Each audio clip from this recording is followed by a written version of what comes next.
Aye. Chronic for. O Japan de ntati afritete. Aye, teacher ma untumi no na ora CID for them one. Oyenti after everything no asante ma yemfa the second video. Na cheba untumi AP free ho. Yes. Na fi yenkoti enkomo. Push me, don't. For now, I don't release to you. All right. What has been the reason? What's the reason for Yo, madam, I say, na mother Obia Swasi, police for inviting me. I was say, na charger, omode board me and say, na me galam say, na the producer, me lances are a lease at the travel, say, me illegal mining.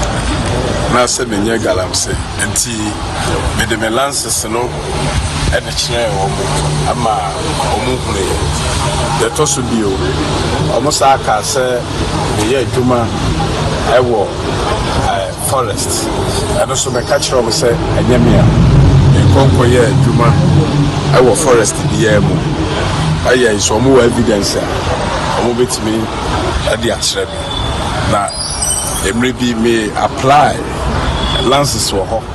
That's also Forestry Commission, and Lands Commission, and Mines Commission. Omo say omo the Honamra Forestry Commission for so omo shaho. Into omo and a year custodian. Omo ye responsible omo share a home and call hoda.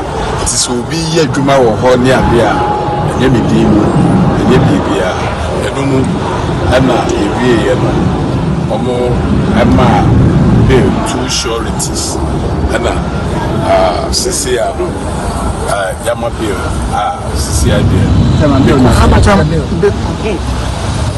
I didn't know I can't CCR Yama bill 2 sureties. I almost about Kwaku board and then company or No. Kwaku board. Anya no preda sama je Kwaku board for sika. Kwaku ye roader. Anya buy na mauska. Aya wo mum na odi usika ebeko contractor no. Wo na odi usika beko na odi Kwaku ye road.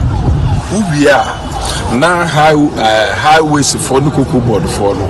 Omo de omo engineers about the value.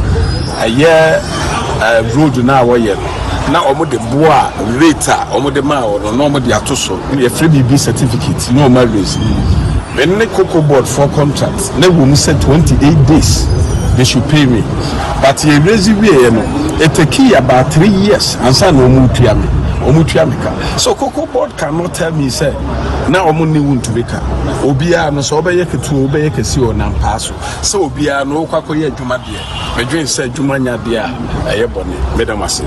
All right, so go on that we chairman Wuntumi after Sandra will appear before CID we appear bontin and on central for Ekasa Santa Bacho ma sendu CID for krata and police for krata omodeba bontin and dra after say chairman Wuntumi e call manim na okoyi nsamano no omode krata ababonten na omachre yinti a omotunsa efre chairman Wuntumi ti ebeya yenko kenkan krata ne kakra say press release omode date ne 26 May 2025 Bernard Enchugbo Esiakom report to police. Also, following an invitation by the Director General of the Criminal Investigation Department, CID, the Ashanti Regional Chairman of the New Patriotic Party, NPP, Mr. Bernard Enchugbo Esiakom, popularly known as Chairman Wuntumi, reported at the CID headquarters today, May 26, 2025. At midday to assist with investigation. He was accompanied by a team of lawyers led by former Attorney General Mr. Godfrey Dame. He was cautioned on the following alleged allegations. 1. Undertaking mining operation without license. 2. Pollution of water bodies. 3. Entering a forest reserve without authorization. And also Mr. Enchugbo Esiakom cooperated very well with the police during the course of the investigation, after which he gave his statement to the police and was granted bail to report to the police at 3 p.m.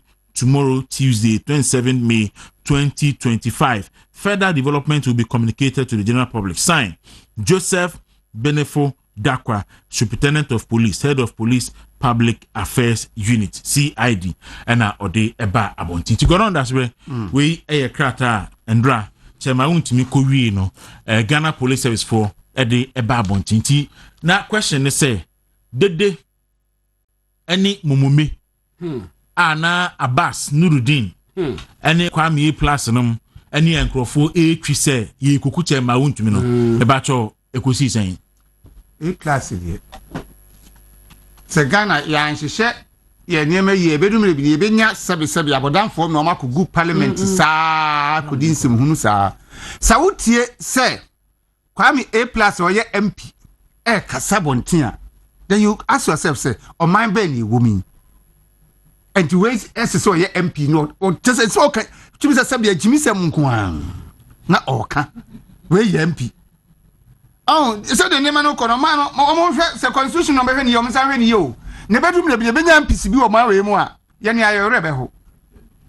How come say asamba no bi o no a MP no aka semba sa te say de wote abonten ye concert sane man nye we wotan nipa eni nti asamba won kan no kre chema wontumi oso betan no a o tan na kwaje de o tan na akosi sei ona wo wonso na no on hwe na didi wonso hwe na didi asam no ba mom ye hwe asam no substance na asam na nkasa ne yenka ne nyi nipa no tan no nto nchai ena Captain Smart sabe nkwasa asam ya no keka se chema wontumi bedam no dam wi a wa the member smart Ghana di nkwasa asam nko a wo Captain Smart ye do bitum a anka wono ma bonten journalist be na ye criminal se wo Ghana Captain Smart journalist be ena ne ho abasem our president for nsam se wo Captain Smart e so ne ma bonten ko ba se be ka se chema wontumi de ne betum na o sera wa ne member sem na se wona o ma obi skato duane di amwa obi a wo Ghana president ni chiwa enjese ekuku na sa president for Florence enjese ekuku chema wontumi onye bone ebi akum nipa krom da so te ase ene se oye na dwuma ti munya sa atanhunu no a mo de asi ne so ebi ya MPP fo ade ekoso yi ebi ya MPP fo ehyekire enkosi aga ti mo beja munyai na chema wontumi ba yedi oni ye nyina betena Ghana ha na de nyame pese oye Ghana ha so aye ama obi ani ehunu bi Kwaku eno ayi nyina ekọ hobi na ebebo police for abaso ye kwali ye hu intimidation bia na me sa do mase so body state ba bontin e ma Ghana fo hu adekonti a omo freche ma wontumi it has starting to do with Exim Bank sika enyi kokobo sika ana beboa enti no boni ben me say enkofo abomutimu pose o modo motache ma wontumi just like that ba mmanu guase be beja no eno na me share video bi so we do nim Lavincy la once so started capital yes nak Lavincy kasa with another radio station say what the Captain Smart and the year adwuma boom e Fox FM and ankofo obopo adwuma otimi kwa no kodi fie kodi di oba adwuma no pa obetwa nto agu ne papa so agu ne papa ho fi amma for the first time Lavincy kana bonte say ti de wusi bo Captain Smart no Captain Smart Kumasi dey na onye no ho police station and some Captain Smart wo Kumasi eja asem ketwa ba obi anya asem aban asem na why video se chenchina enrade e said e cheba wuntu etum okra ne na abonten eti enra ye man bail no utimi die there utimi die Captain Smart and Ejuato STC na wakoho akobunkutugi obunkutudwe wonsuo no ama STC car tile no ededa ne tiri da na so ho are na me so na opeso chese ogina nsuo no mu opeso chese ogina nsuo no na tide da waso ho se wa haso aheda se nipa hunu se nsuo na yira abedu ni minim musa de story kwa say nsuo de Captain Smart ko me wa say nsuo de toy no me mpo bi ko gire mu a me wa check car tile no for the first time set TV3 and amida general ba wiase omunya obi a we reckless as Captain Smart ama what can someone get the National Media Commission for verdict on the buy and say Captain Smart yusu Onua FM as megaphone of war. Media house, media persona, and nema miensa to educate, inform, and entertain. What deviated from side nema miensa yina? I may say we so say megaphone of war. Totrobantu. Almost a Christian Service University. Or some of the crata bass or my school. That's a day. Ampa, what the crata bass or my school. I made a DV. Me who be Sabana Cassi Bejan Crane. And there we are about 3 police force chairman, Embra. A part of the bill conditions and Romga said the ones Ambra. Obeko. Na said because Kwaku police station no. Eje ni pale ko. Police station we say police station ni hu wo. Ehemfo say aban pede for call ma. Omo special appeal here police station. Eti ye de jamiase. Enra chairman akọ. Bibia ye boko. Enema na before be ba ho no. Enkomo ase di na fie. Enia ne Kwaku ni na ekọ so. Eti enra usu wa se de usu ni pa ho bebre. It was strategic. Yeah. Penifo nkomo the bisi no enye esie enne obe kohormo one of the formalities ya tamfo hwe no monsanka omonsanka simple omonsa enka enti Kwaku I'm not sure say ebeka ho asem bia de say chairman na yakopa man once again man opportunity ehu na tamfo na dofo nkrofo na ebo se wo na tamfo ayo ebi kwa Kumasi radio station ni nyina ye ti ni nyina nyame Emma chema ohuhu na isi ni nyina ne ye osin oyonko a wotan no chema untumi de ne problem chema untumi problem a mehu se wanya no MPP mu ene Ghana eye a case of osin oyonko a wotan wakata nipa bi no so eno no problem no bibisa hwe chema untumi e de fa ne se contract ye kan kure no kure we be 5 radio stations, 5 TV stations. Or say mo men this in ma ho. Mo fanye NPP adwuma nko a. Edi ebiem. Nti abama contract ya eno ebone. Go don, edi ebiem. Apart from sika or the boa party no or my way we be 5 radio stations. Accra, Kumasi, Tamale, Sefwi also and Atakrade. 5 TV stations, 5 radio stations. Mo ko bisa what it costs. And what it takes to open and manage a radio station, not to talk of a TV station. So 10 media houses. 10 media houses. 5 TV stations. 5 TV, 5 radio. They are not 10. Me say, Monko Bisa, Omo will be no say, what does it take to open and manage a radio station and a TV station? The camera is here, Bisa Bakobo. Enti niema chema and you see MPP co-position no se mu ntumi abusuan se ye ni hono mo a anka party no ebebre papa enti yesremo unsun tan chema untumi ne bone a waye nyina waye wo wiase nyina ne se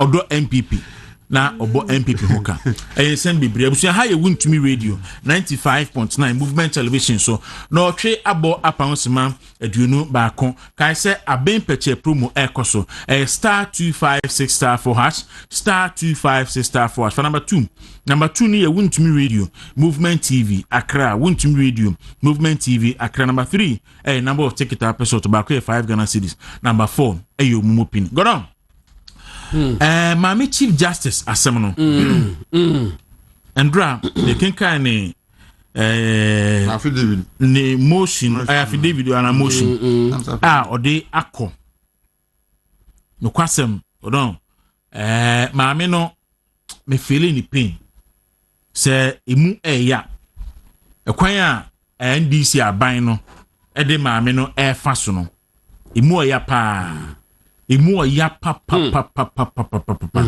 na about me about 15 paragraphs na okinkan a chese me nim ni nti a omo ye maame ne sa me nim ni nti omo ye maame ne sa Asante project kakra na ye nhwem se ibetimi aya okay so any nti her ladyship Justice Gertrude Araba or the Araba and no dey saba tokonu Chief Justice na the residence na address na ho no e cantonment na omo odi omo kono na the Attorney General Justice Gabriel Poamai chairman of the committee Justice Kwame Esiduedibu ya adome level major yedini we di asoso Flora no na ye kankan ho no asoso ntimu de mo fa ne sa na Professor James Sefa Jisa amunyina na ewo ho no na o say we a supplementary affidavit in support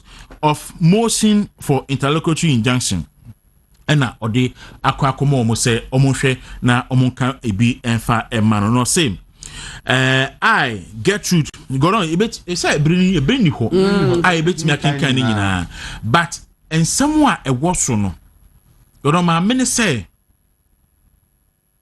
tena na ebiribu kan no baabi a ye di asem no eye ne ntam kese etupa Asante enrolling kakra okay na ha le masambi okay so Asante betimi amanako so okay enti oka say blah blah blah system of Ghana and all that na wache chiremu ene ne aba Asante betimi akonti o say wa file motion ewo court no injunction application na odiako na maame na asem nyina ne say onya fair trial say esese ye di asem wa atentere na ekwan so ene perepere ekwan so no enya de ye ne sa enti one baabi a ye di asem no ohawma no o say omo a ye activate article 146 eti omo nyina no ye di omo asem law complex to say law how baby any di asem no but ono ko ade ande e da kwose da bi mu o castle e na kwose da motomo castle ho ohaw de ama no na etosumienu godon besinne onya hu kwa adu a yeso meyi ano eno an se aka che ne say ye de petition miensa ba petition miensa na ye de buy no ye determine primary phase say on which of the allegation on which of the cases in the determine primary phase no kan 8 ni nyina mi 8 ne say o say that this was so even though I have to date not been told the basis for which the basis for the determination of a primary phase case against me and the specific allegations in respect of which a primary phase has been established for me to answer to enable me determine my legal right and adequately prepare for defense to the charge and our charges against me. Enti yenche no kwa dudu idea bono no emu ne ye wahia ye determine primary phase yenche no kwa fa so determine ye me allegations no so dos edoso nti dia hi no me answer yen kan kire ne o say mo de krata ne bae no mo address krata no to no lawyer for the lawyer for appear before the committee a mo tiatia mo jojo mo say mo nkasa mo kofre ma me na nkasa amra manka ma me na nkasa e bae obaya ono chief justice no a mo say na yi magye fi ni nsem ye fa ne sen ni phone laptop mo ma na nje mo sign search no I say hey meanwhile lawyers no so mo di petitioners no so omo the sorry no eba dia laptop ko inside mon jom laptop mon jom phones mo don bibia ko inside mon search wo mo no chief justice ne ba na mahuna no na masan so a search no any a host of others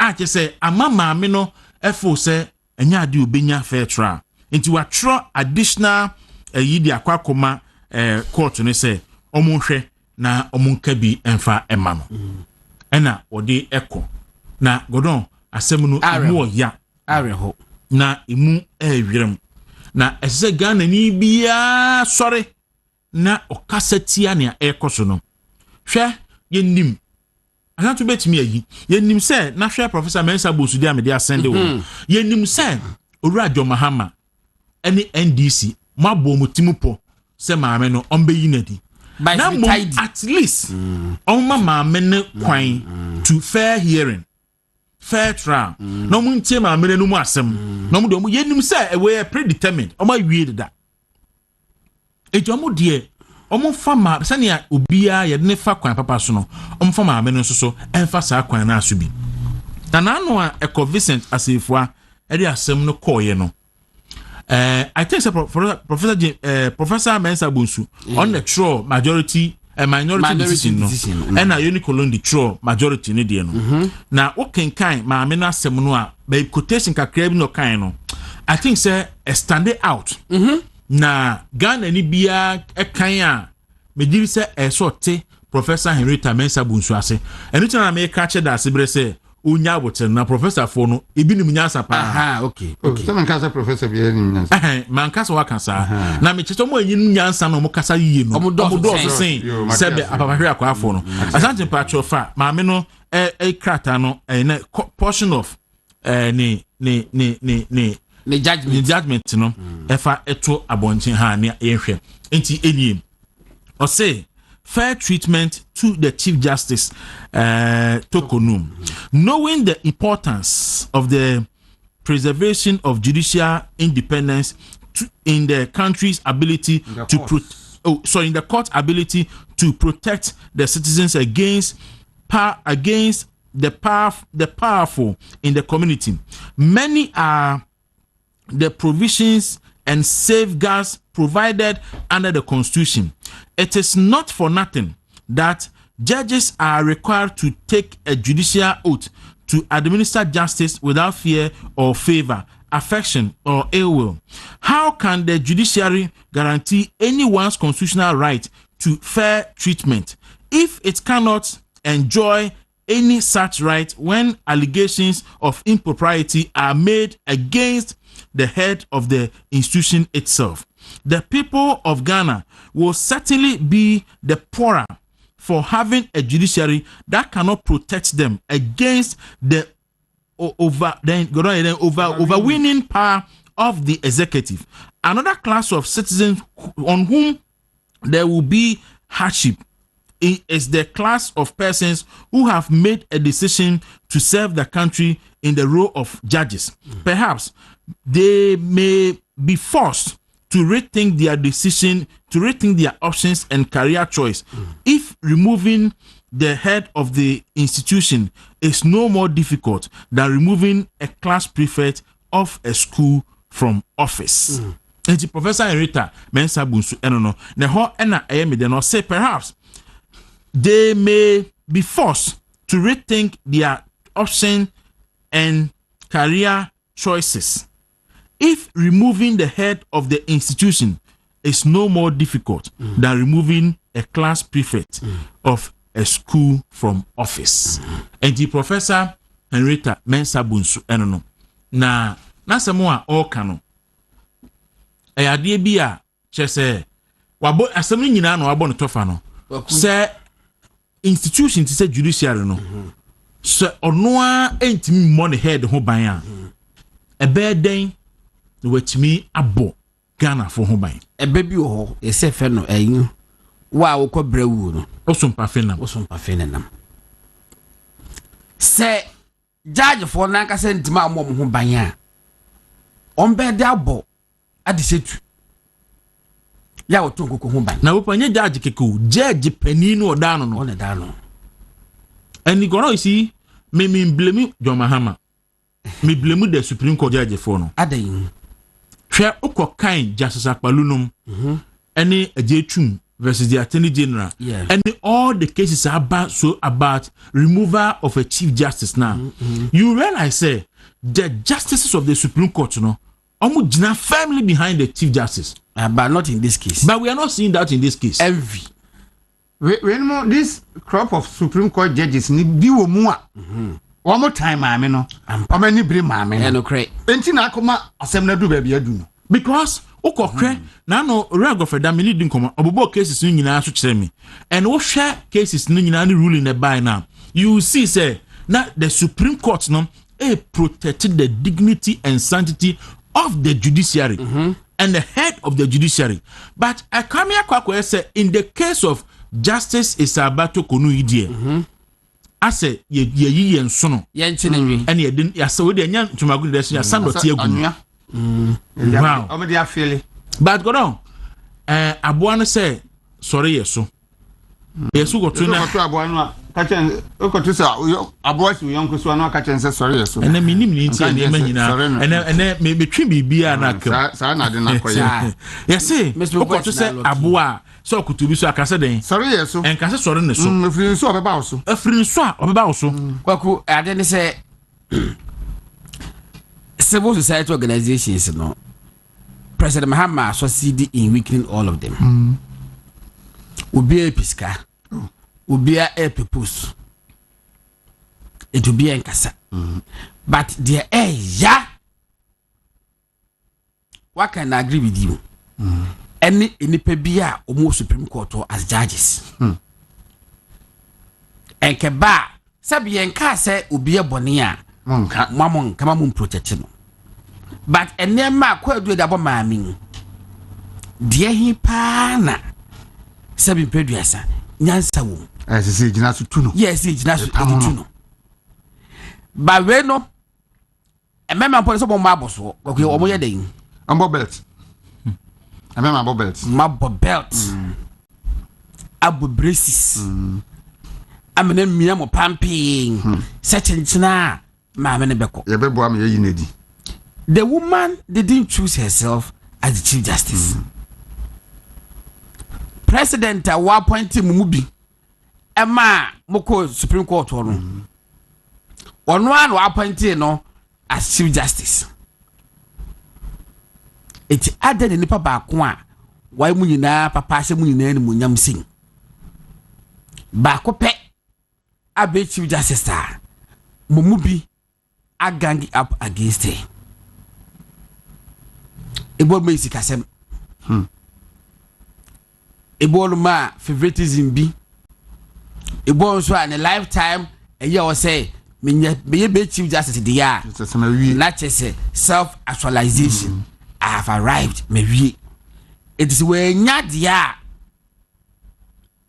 ene kwa ma Supreme Court krompa na kaye ba Kwaku so ku Supreme Court with that mentality say change as be Chief Justice de ya you can scheme and weave your way up to that level dear Professor Etroyin areho say se man ye 40 say the year to school for class prefect it said the year to Chief Justice de ya and no mo ko hokoye den but me sure say class prefect create to no den say no okay say na I'm in fact I didn't hear for to say for Chief Justice say aka Supreme Court bench no and a sorry time a minute go on okay kind asaba je twum ene akpalu no mu ne hwan nyina no a at every point in time no executive bia ye for the pe onya ya obe open way but the Supreme Court no stop sa a uniform happening na de na aba me de me ya se Ghana fo nyina e de kwa adwindwini mu ni se ya fa ne se Chief Justice na nya na asem wo a wotu fie na asem we se emfa ho no se Ghana judiciary ni se ya e be kan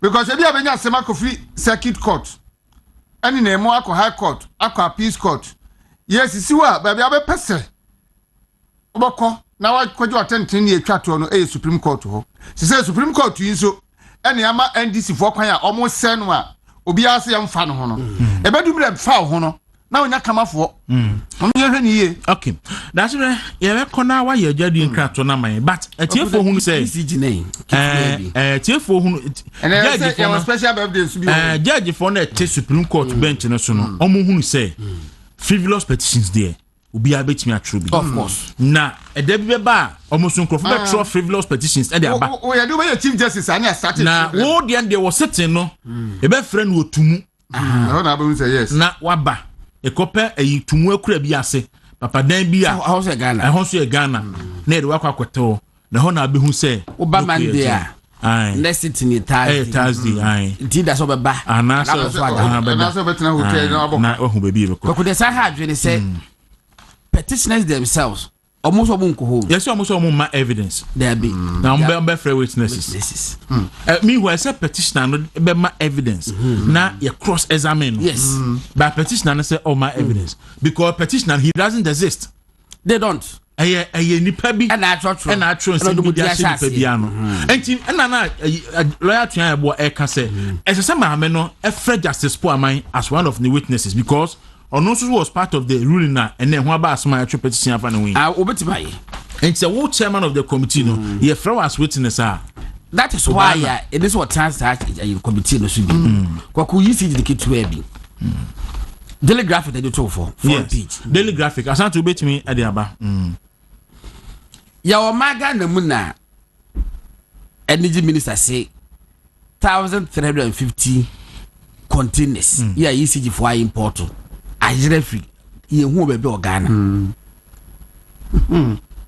yes wo boa 1,350 ayira o de to so a te se fitema e ba kokomlemi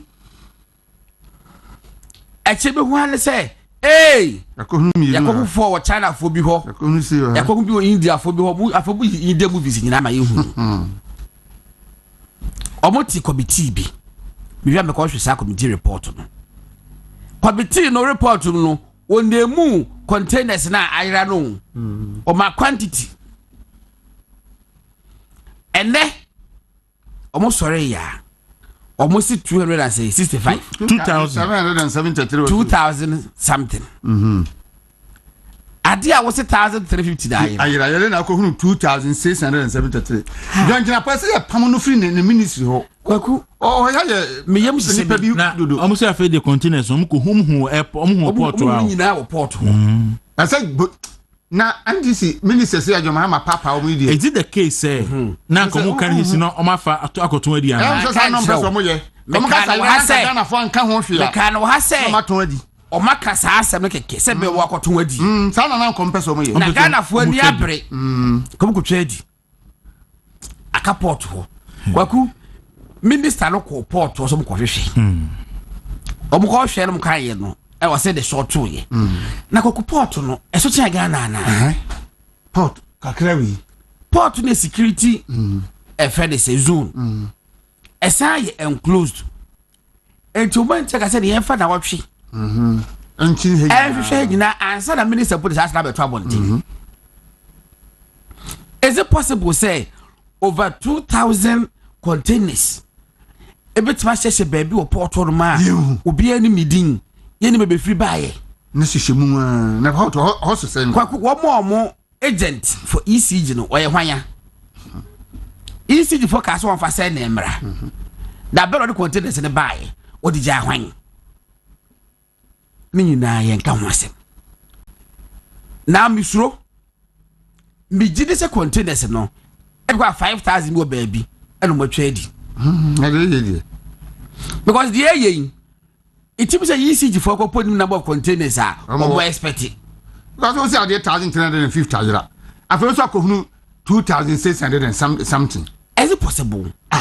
John Japona until we say Ghana for you Jimmy say. Say George Japan are careful sa sem win a possibility say be time na ku jail. Our 2029. Say Yakopon body na so ti ase.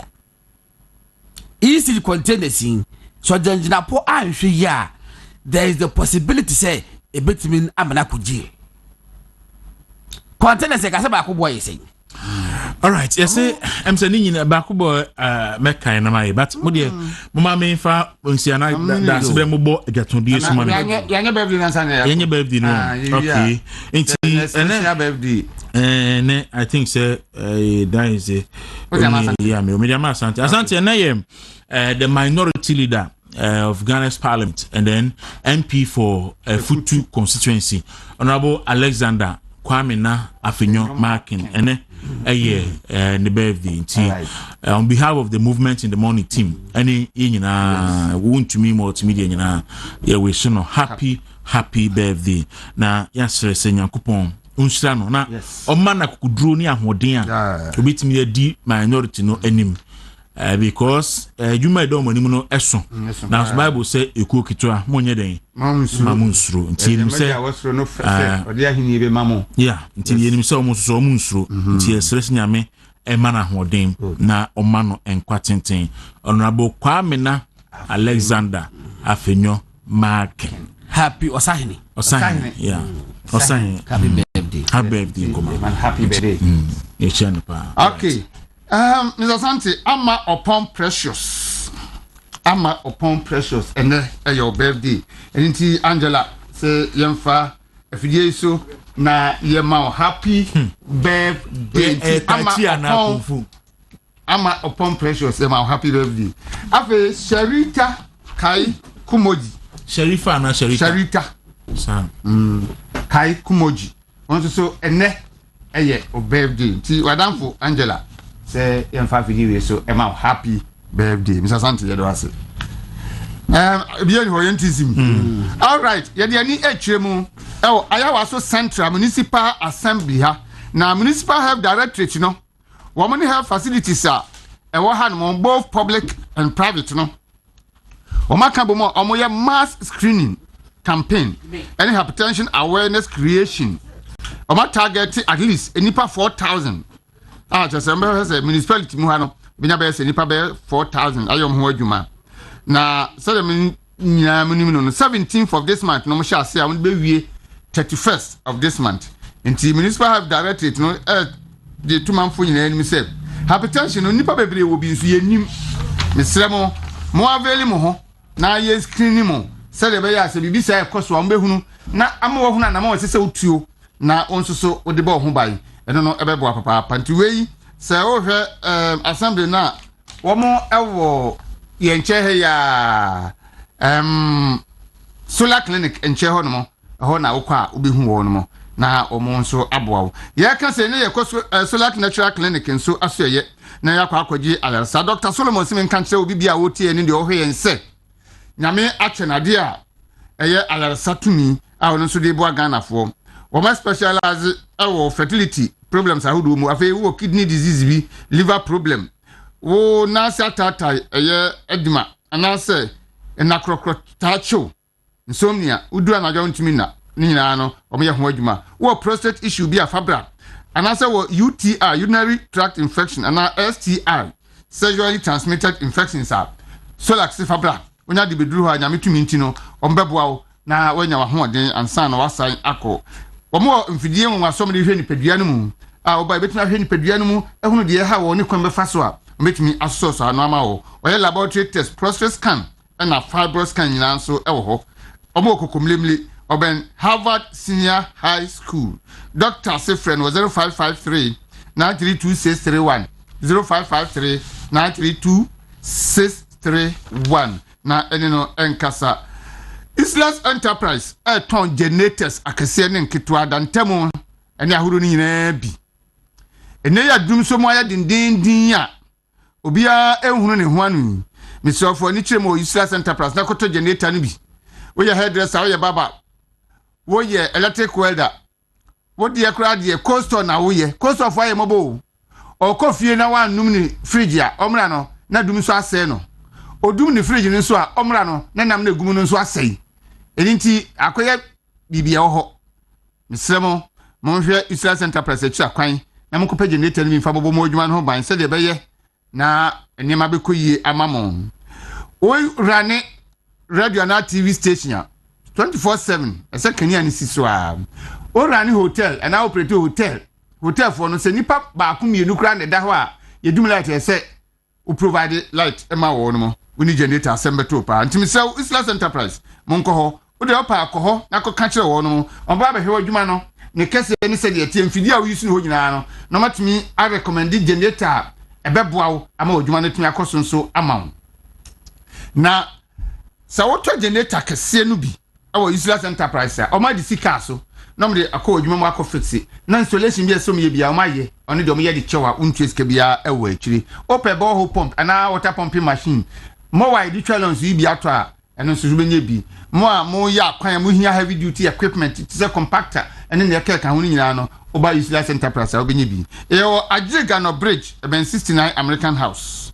The number is 0248 169258 0248 169258. Freono na enomo enkasa Exodus moringa capsules any Exodus dandelion capsules entafo dru na etu yare a na ne eden ase yare ye stubborn yare aba so wanu no bi e wo wiase wo so wonko no Exodus ene edi tu ase entafo do ntie numbom nu mienu anopa mienu awia mienu anwumere a kakra bo nse ahyase eye nsankyani wo nipadua no mu ba bia tontona do bia benya Exodus no ebi ato upe bia tu a na wa 0544 447 033 0544 447 033 na wajo de Tabia Herbal Center na ye kro omo de Tabia Herbal Mixture ba na sa duro we etu malaria etu fever etu antutuo nyina ase wonu mutu na wontimi ni dia aduane nya wakono a pe Tabia Herbal Mixture na nonom na be say yes wonu beto so na aduane to katema so won say aduane no da ankasa Tabia Herbal Mixture munya bi sifi a obi a ofi hobia no onya problem ano anum bi na edi enije abafie malaria duro tatahwe a Ghana ha so onya malaria na nom na ankwa na eya yi hunu Tabia Herbal Mixture eno eda nchen ya Tabia takuma ka ho aba eno no turmeric honey flaxseed ginseng ginger and black pepper mo ene edi afra aye adwuma o memantini mu adwuma e o memantini mu nti eno ano inyan chichirimu bia ba bia tuntu ado bia benya Tabia Herbal Mixture ne Tabia takumi bi ato upe bi etu afre 0243 686861 0243 686861 ye ko high sense for asweye high sense nanu ya ena omde omo free promotion no ba wieye na omde da bia omde ade foforo ba say omo ade TV promotion ena abanyame ade mo china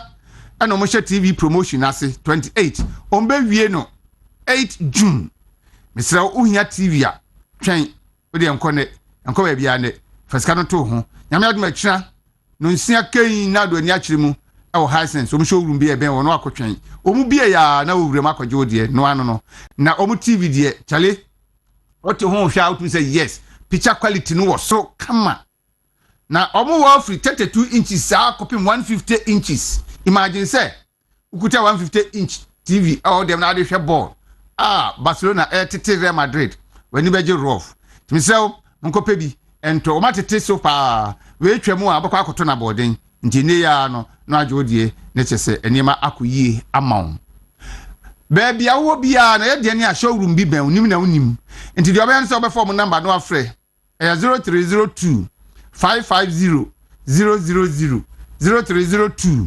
550 000 ufra de obefa no mebusa baby awo wo ka baby awo na no so akire showroom e ben wo na wakoho akoto bi na enije abafie ye ko na yakoto nafa lady clean ema no ne de asiesie ye ho nafa lady clean aye ade a ma de bom ho ban omo nsabu obire mu de edi kan no oba bu nsada mpese nkamboni bi abeba ho a na wa yusu nafa lady clean de asiesie ho betewese kama na una bebia no a chese ahoto aba ebio oba wonsuso wabobra na kwani mu waju ani bia obi nyimo sisi wagedem asimu bia na so afedie o pese o sayo secondary virgin nafa lady clean ne beboa wo amade ehwe no wonsa aka bia tuntu edo bia kwa benya nafa lady clean bia to upe bia tua no do ani akiremu ewo Nick Royal Pharmacy Kwashiman traffic light odoko kwan no so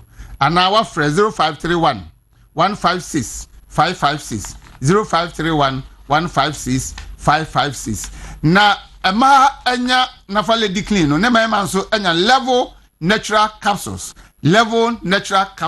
edi ACC omo be ma osisi tayo ya odi level natural capsules be ma horsepower no etiba form odi level natural capsules unya level natural capsules wa enije bebe fie ama ahoto so abafie ba bia tonton aduro bia obenya bia to ewo ho no so ope bia atua na ma ne 0599 056033 0599 056033 Allowet medical skin care for say entra ho ma we die no nsei ebra wo no mo ewo ho no mo ebi wo ha enkun bi a titu ama no yakoto sraye ene ya we die na mfa na yenso ye hu ni ntemti abehye ya we die na se no ama ya we die na ye kuruchire ansansan bi agu ye ho ye nim akro ne pimples ne nso oben age afa so we die ne sei a e ma wonta de hyem sisa biblia ya bi afani enti no pesa o kata so enti o shatade ana de abo minimum kama na de asiu nsa no ha kama esiu na ase twom obi ha nya life no obo santade ne ana esobi atu se fe pa ba nya dodo na nya life ayentoma katade so onyanko be yina wa mu onyanko be short sleeves nanso ontumi misel Allowet medical skin care for semen country se bra onya beduru ho a nsakraye beba wedi ni mu amanije nso aba akra ho ma cha kwa ko su police station na chia mo ba ko ho Pantan hospital kwan so ba ko ho no na East Legon e Champion Junction so o ba ko e wo ho no Kumasi for mo ni nchemu patase o mo ben share filling station no Obeso from our number 0277 580 559 0277 580 559 na 0548 539 531 and also ofra omo eno be kasa na bibia sese omo eyede bo obia no omo aya aboa wanya uwaka akwakonya accident waka akwakose esi bebia no am ekofie mi kan kodu akose esi kwam enso face my ride for honti eni da so ho wo de kan am na sei ekodu level kra sese etoma wa face my ride for ukai wakonya accident wo de usu se kan na condemn face my ride for so me sam na sija dem ahwe akra wo kona se kan no ye wiesi wa hunu se wo kan no a se number plate no matu no mfa mo ho a wo hunu se eye wo kan na enti se de kan no ne nyanyam akoduro bia no face my ride se fabre wo no omba fix ale ne kama ama anigye abafie wo mo eye repairs ahoro nyina engine tuning overhauling body works oven spraying air conditioning services na mo ye upholstery works so person can see inside no ma on ben kama automatic gearbox repair omoye enti ka ho adwuma bia ne nka ne sa fa face my ride for ho omehwe na omotwa ne yopo ama enigye aba ebisanfo se o hwe machi akwan Accra Academy school no a omo ene no ebo ho Odoko police quarters kwan so Atiko Junction omo go filling station nachi Free 0303 944 880 0303 944 880 and 0540 556 020 0540 556 020 na eni wono entwetwe enkomo yako Clagon Sprinters ayimfie na chiwo pe na 3-story building bia wo munya nwie ye esie mise ba bi esie na esie pa one ton ni wura no eton na biakro na asonsoro osa wo 4 plot of land ewo ha eno soso oton abrosan no eya abrosan san no first floor no ewo mu adankransia 6 bedroom apartment wo mawie ground floor no so ye single room self contained ewo ho ena 2 bedroom apartment nso ewo ho nso so mawie di aka eyesoro no tubetumi ato na watene mu abra oye di aka no ho adwuma wanyi wajapade efie ni na apew asase ni na wopew upeni mienu nso a ni nyina nso so no omo ayekra dom de bema wo 0246 683597 0246 683597 na eni womo enka ho asem na meto nsa afro se moving television any won to me radio ye wa ha se ye beboa na obi biara odno baba beboye no yeso ye beboa na dwumadie bi a wodie bia nso atumi akosoro ye se ofa asorobo ayonko a okotokre enka soro enti befa ya yonko na ye mo dwadi a wodie no ho Dawuro emawo serebe ya mansan ebeto nka na dwumadie no nso akonanimu oba nyeska kese bebre ni eje wo ena ni tuamu nso no ye nso kiti se breno tuani nyina sesi a ye no ebetena se ne aye nhyehyeye ne ama terms na odi aye adwuma se be ya ho be haro na ye nso ye ho be hare yen na bibia awiem die ye wo kokomlemle Newtown kwan no so so free circle kwa Newtown na fa do rice ho ba na ultra first traffic light na be 200 meters ba beto ye ho nsani fa so ye number is 0509 301 401 0509 301 401. All right, that's where I'm so young corner your name Dr. Esiama Ini and come from Nature Medics. Good morning. Good morning, Dawuro. About you now what to say? Ya me adum ye ho ye pa na also. Oh, bad adum. Yes, ye ho ye pa. Ano pay Nature Medics say na mo man ni. Me da se Dawuro ihiem sade a na ya pomuden ho nsem ko a Nature Medics e de nchiasoro ko e ma wontumi 95.9 TFO nyina ne Movement TV ahwefo nyina. Se be bia wo biara na opomuden de o se huhia wo yi. So if so didi agro kra. Was ni pedua ne break down o de wo trim nyina ka o trim. Asemu. O de ma opese wo ye ne de round so opese wo ye nyina ka ho. Doc se wonko ayarsa bia da e bia enko hu ni me bia obefa brabo some way. No cry. Anytime obenyo opportunity ewura ayarsa bia obehu ni me bi no. Wa na fi wo ye ma aseso. Eno cre Dawuro wo hwe car yetwi a every 3 months bia say private or say o service change oil ni abi say commercial every month bia but ni pedua na how often you call check up you say a breakdown answer be ma dey you say aso na answer ni na ba ho o na dey not to stretch aso emergency ni ye huili na asemu but a bad habit just nyina ye sorry ni ye ba o ya rio o nya rio ni yakoni yakohwe apomuden ho nsem na apomuden ho nsem de Nature Medics edimu akoten nti Nature Medics di nduro ahoro abadwa so se onfa wa entena ho ema yare enka ho nto ho because ne count ho a bills nso so ba be ka ho ama asem beto na eni sisudua na ade ewu na wokoba na busuanya bi adi na we count ho ha na behwe what if you asem there is a double trouble na ni nyina mu no the chamber is the no ahoro me nsa bedwa so gasto mixture meso plus mixture ne prostate plus mixture say we obi a we yam wo problem wo peptic ulcer by peptic ulcer na me pese me kire say ekuru ato wo minimum esophageal ulcer ekuru ato wo yam gastric ulcer any ekuru ato wo nsuno nketwa nim duodenal ulcer ni nyina no unsa eka gasto mixture free Nature Medics betimi aboa na nse kire ne be ne bedi adanse mu hu se wonya peptic ulcer na se ekuro etwa oyem wo ho no ma bu se oyem timi eka opa obu ho no aduane to ne yema na ne yemu dwa no kom din kakre na ne yemu dwa no aduane to ne yema wo so rush do ko private ko toilet ko jane nine ni nyina ne se ni yem ho no ekura eden aba ho obu ho de bo hyehye saa onya bi friends hyperacidity de bo hyehye no odi aduane abu sa be gina ne bo intimi indigestion obu ho nso so a ho ne yem tu saa ho yem ne kana na ne yem tu obu ne tie ne ya ne bo fono no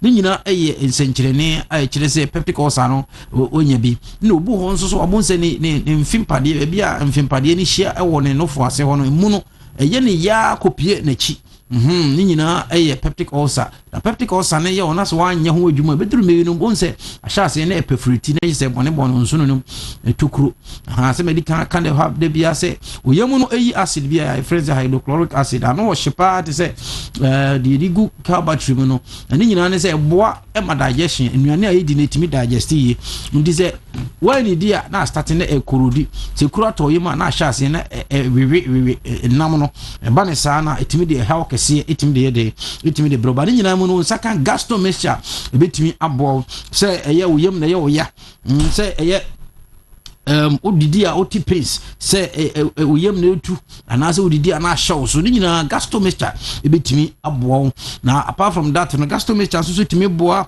typhoid fever obo was typhoid and a woman so typhoid nya yare chronic and yare kwanko ana yare tena wo so sa moa salmonella typhi ne deba nsa ka gastro mixture na no betumi akla ne nyina free honom ama na eduro nwaso ba ko nso a nature medicine aya mama oba bia wo se onye bi hye handbag ayo menso plus mixture na wo hwe na ho suo ne se city na efa yi sa wo de show o bag mu kra che se betumi kra ma bag no kra efe na ne nyina ne se o menses ha o fichi komu no be sie so o menses na mayi hypomenorrhea ba nkete e drop spot mayi obehwe so na clot bebre wom ne nyina no onsaka menso plus mixture betumi abobo menses ne ba yawa kese pa yaw pa ba cramps no din na na say emphane say premenstrual syndrome menses ne ba mu swing ne ade no onsaka nature medicine do a friend say menso plus mixture betumi abo ama o menses na etwetwa sisi no obu ha ne menses no etimi ti kokora bu start from be 7 and eti ya na about 5 na fe about 2 no kura flow yanke ye about 2 no spot bo se bedinu we kura etimi ti ko secondary amenorrhea ba onsaka menso plus mixture betumi abo menses na etwa no enye nyinsen no na hormonal imbalance no ebetimi abo ama o menses no etimi ayede etimi abayi obu ho so ane de no bia ne cycle no bia 21 days na 28 na about 32 na about 30 enti ba ontimi hu time or tukusu ya made cycle no na ni nyina no nsaka menso plus mixture betimi abo asiesie menses no ama etimi aye regular ede amount obu ho so a moje ni timi tuna ma ne boro so na afi na nisu biri no na ogino ho enje ni nyina no enya de papa ma onsanka menso plus mixture dance ye bana no odin onsanka bi ebetumi abo asiesi o menses no ama bibia eden aye kama edi amount ena obu ho nso so a nsuo etenefa himfie ho no ma eni kwanse etenefa ho ni nyina nse ode poa ana white ana se candidiasis emo na bebo mo canopies ho no mo ha adwene ho no ma onsanka menso plus mixture mesra wo benom umfa ho emfa bibia ho se de bia me ka kire ho se ho no emo bi ho no mo kipi ho no pH no ema ho no ye optimum se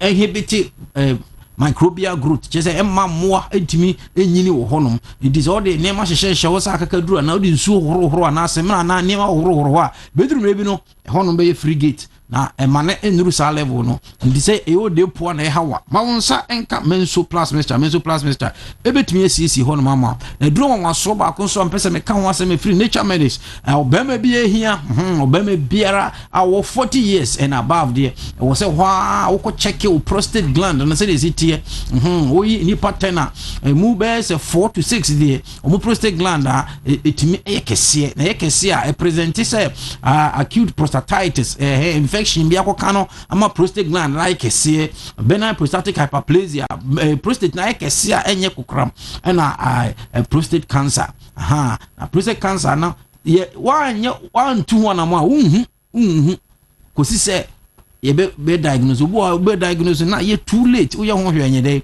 enye ye ne bia twam kra stage 4 ba ni nyina mu no uyo bia periodically no anase ho ano ko check PSA ho ano ko se me pese me yes scan prostate scan anase pelvic scan ya scan ya hwe se prostate ni se de ni volume sitie residual volume sitie ni weight sitie ne ahwe margins no ni ahwe se if there are stones anase if se yekese anase in fact o ma anase calcify ayekese anase ayedindindin anase se ni sitie ni nyina no utu ho na mo a ebebo ba ni nyina mu no se wonya prostate enlargement a nsenkyere ne abehunu se wo ho a obadwunso ntentem kanka na dwokoda obadwunso more than 4 times junso le count no one count open na yaba junso no so count na ko gina wo say ye den na junso ne de ma ni nyina aye prostate enlargement ho nsenkyere ne obu wo nso so a na yase etimi ye ne yasa me no ka say na aban so so aye de ejiwutu bo ko gina so junso a bo se moja na eba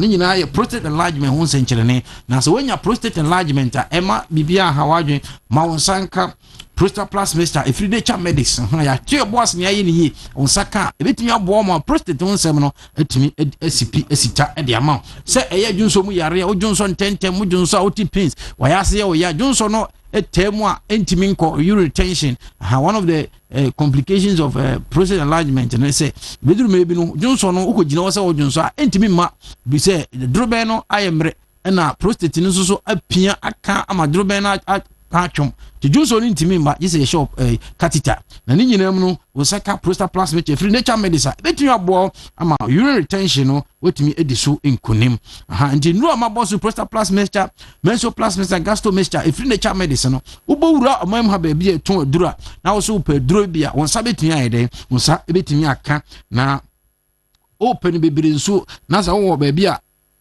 mebobo so ya obetumi abɔwura hɔ na wo nsa aka nti sɛ wo mankasim a bɔmɔden ne bɔwura Jeff Herber wo mankasim Jeff Herber wo mankasim BC pharmacy wo Cape Coast Repass Ventures wo Kanshi Dragley Christ is the answer wo Takrade Kolinak Herber wo Kumasi Nanaboache Herber wo Tema Community 1 Ekus Pharmacy wa Shaman Dependable Herber wo Kaswa Beno Pharmacy wo Kufuridua eso Kufuridua na mpotemu obowura Beno Pharmacy on sabet mi akabi Dimas Herber wo Amasama Stadium Road edi stadium no ne din nhwani mu obowura Dimas Herber on sabet mi aka nature medicine no bi wo Madina so Tenated Herber o Madina Ras Pharmacy wo Dome Crossing VK Herber wo Kwabenya House of Drugs or La Paz, the common station.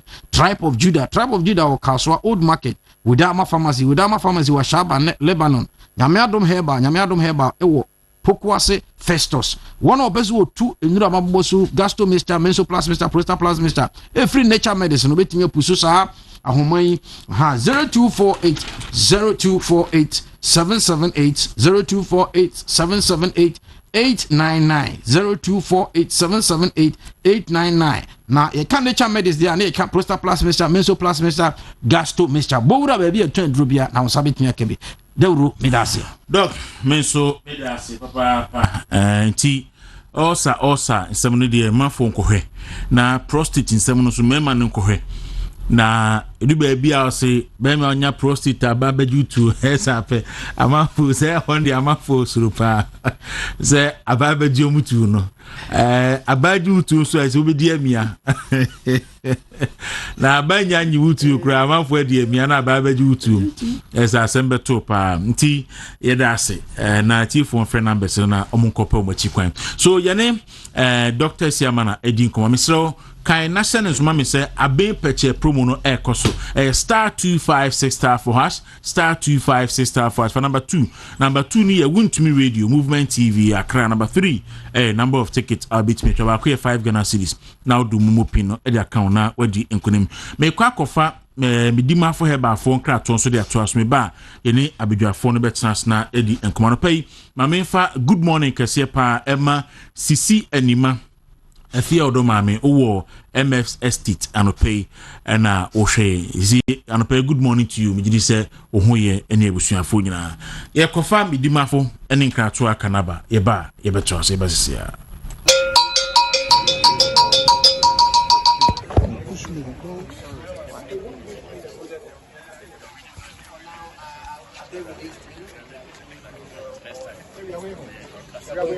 All right, I'm going. What's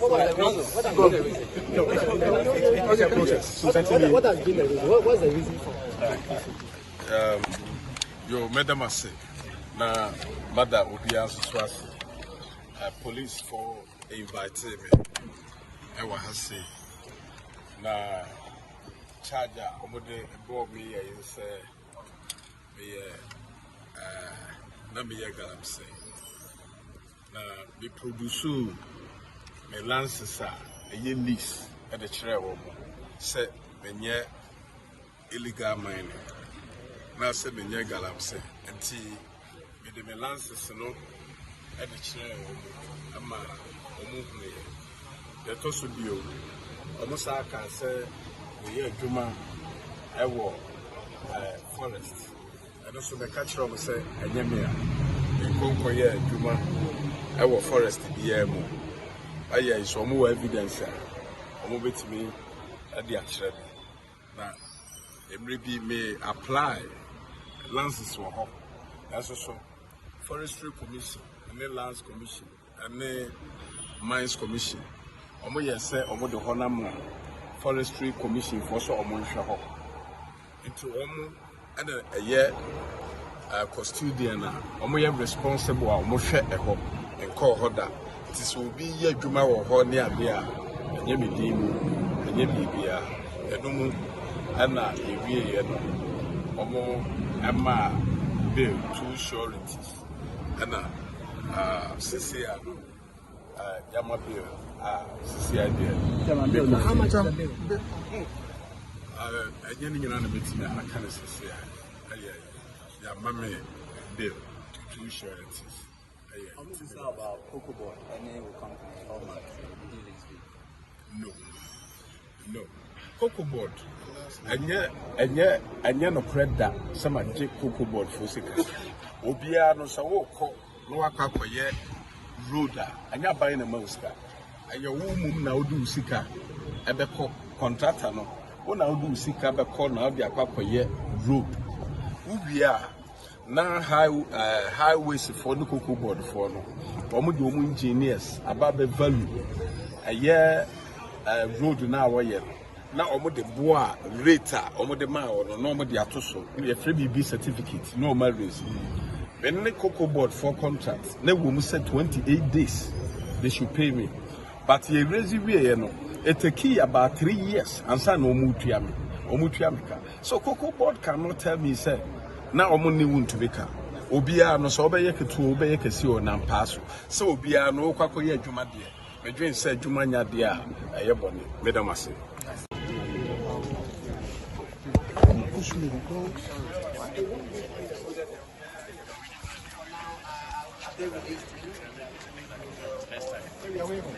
All right, I'm going. What's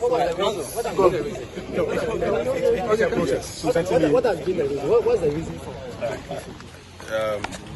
Yo, Madam Ase, na Mada Obia Swasi, police for inviting me. I was na charger, Omode, bought me, I say, na me galam say. Na be produce me lances a ye lease at the chair say menye illegal mining. Na say menye galam say enti me de me lances no at the chair ama omu hune ye to so bio omu sa ka say ye adwuma ewo forest and so me catch am say enye me a nkonko ye adwuma ewo forest biya mu aye so mo evidence omo betimi ade akire na emre bi me apply lances wo ho that's so forestry commission and lands commission and mines commission omo ye say omo de ho na mo forestry commission for so omo nhwe ho into omo and eye custodian omo ye responsible omo hwe eho enko hoda ti so obi ye adwuma wo ho ne ade a enye medimu enye bibia enum ana ewie ye no omo ama bill two sureties ana CCA yama bill CCA bill How much is the bill? enye ni nyina na betimi aka na CCA ya mame bill two sureties. How much is about Kwaku board? Any will company or market?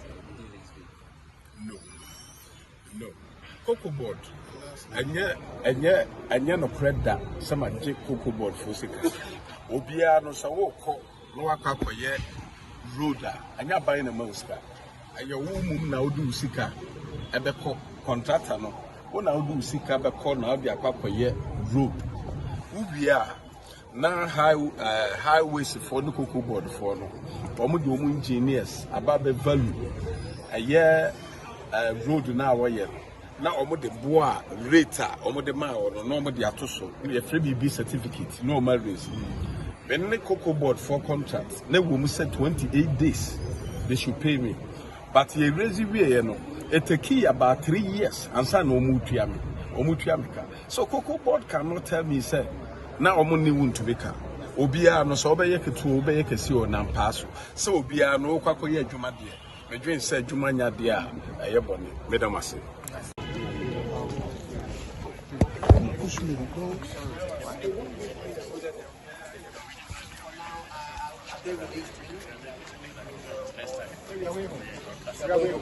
All right, I'm going. What's the process? What has been the reason? What's the reason for? Yo, Madam Ase, na Mother Obia Swasi, police for inviting me. I was say, na charger, Omode, brought me and say, na me galam say, na be produce me lances a lease at the chair woman, say, me illegal mining. Na se me nye galam se enti me de me lances no e de kire ama omu hune ye to so bio omu sa ka se me ye adwuma e wo forest e no so me ka kire omu se enye me a nkonko ye adwuma e wo forest biya mu aye so omu evidence omu betimi e de akire na emre bi me apply lances were home. That's also Forestry Commission, and then Lands Commission, and then Mines Commission. Omo yese omo de honam Forestry Commission for so omo nhwe ho. Into omo and a year custodian omo ye responsible omo hwe eho enko hoda. It is will be ye dwuma wo ho ne ade a enye medimu enye bibia enum ana ewie ye no omo Emma bill 2 sureties and CCI Yama bill CCI bill. How much is the bill? I didn't know about I can't CCI. Yama bill 2 sureties. How much is now about Kwaku board? Any company or market? No. Kwaku board. Anya no credit some je Kwaku board for sika. Obia no so wo ko no akakoye road anya buy na mauska. Aya wo mum na odu sika ebeko contractor no. Wo na odu sika beko na obi akakoye road. Ubia na highways for no Kwaku board for no. Omo de omo engineers about the value. Aya road na wo ye. Na omo de boa rate omo de ma no omo de atoso e free BB certificate no ma raise when the Kwaku board for contract na wo mu say 28 days they should pay me but ye raise we no it take about 3 years and say no omo tua me ka so Kwaku board cannot tell me say na omo ni won to be ka obia no so obeye ketu obeye kesi o na mpaso so obia no kwakoye adwuma de medwen say adwuma nya de a eye bone medamase Push me.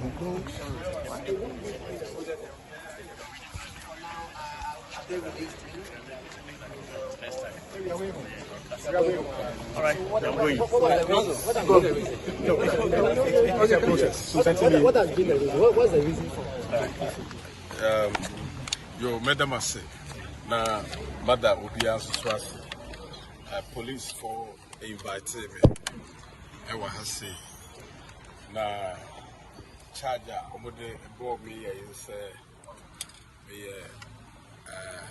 na me galam say, na be produce me lances a lease at the chair woman, say, me illegal mining.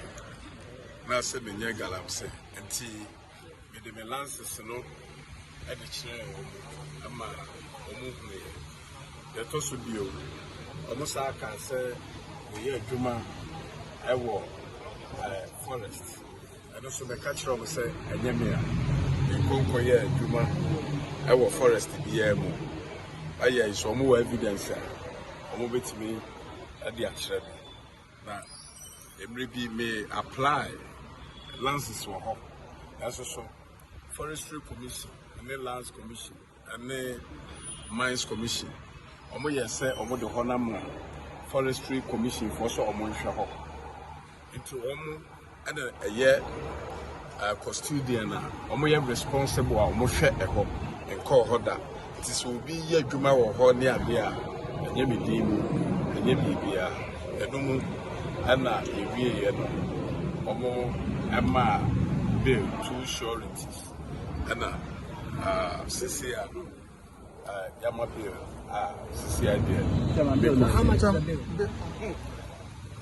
enye ni nyina na betimi aka na CCI ya mame bill two sureties This is about Kwaku board, any company or market. No. Kwaku board. Anya no credit. Some je Kwaku board for sika. Obia no sa wo ko no waka koye roader. Anya buy na mauska. Anya wo mum na odu sika. Ebeko contractor no. Wo na odu sika beko na odi akwakoye road. Ubia na highways for the Kwaku board for no. Omo de omo engineers about the value. Road na awye na omo de boa rate omo de ma no no omo de atoso we free BB certificate no ma raise when the Kwaku board for contract na we mu say 28 days they should pay me but ye raise we no it take about 3 years and say no omo tua me so Kwaku board cannot tell me say na omo ni won to be ka obia no so obeye ketu obeye kesi o na mpaso so obia no kwakoye adwuma de medwen say adwuma nya de a eye bone medamase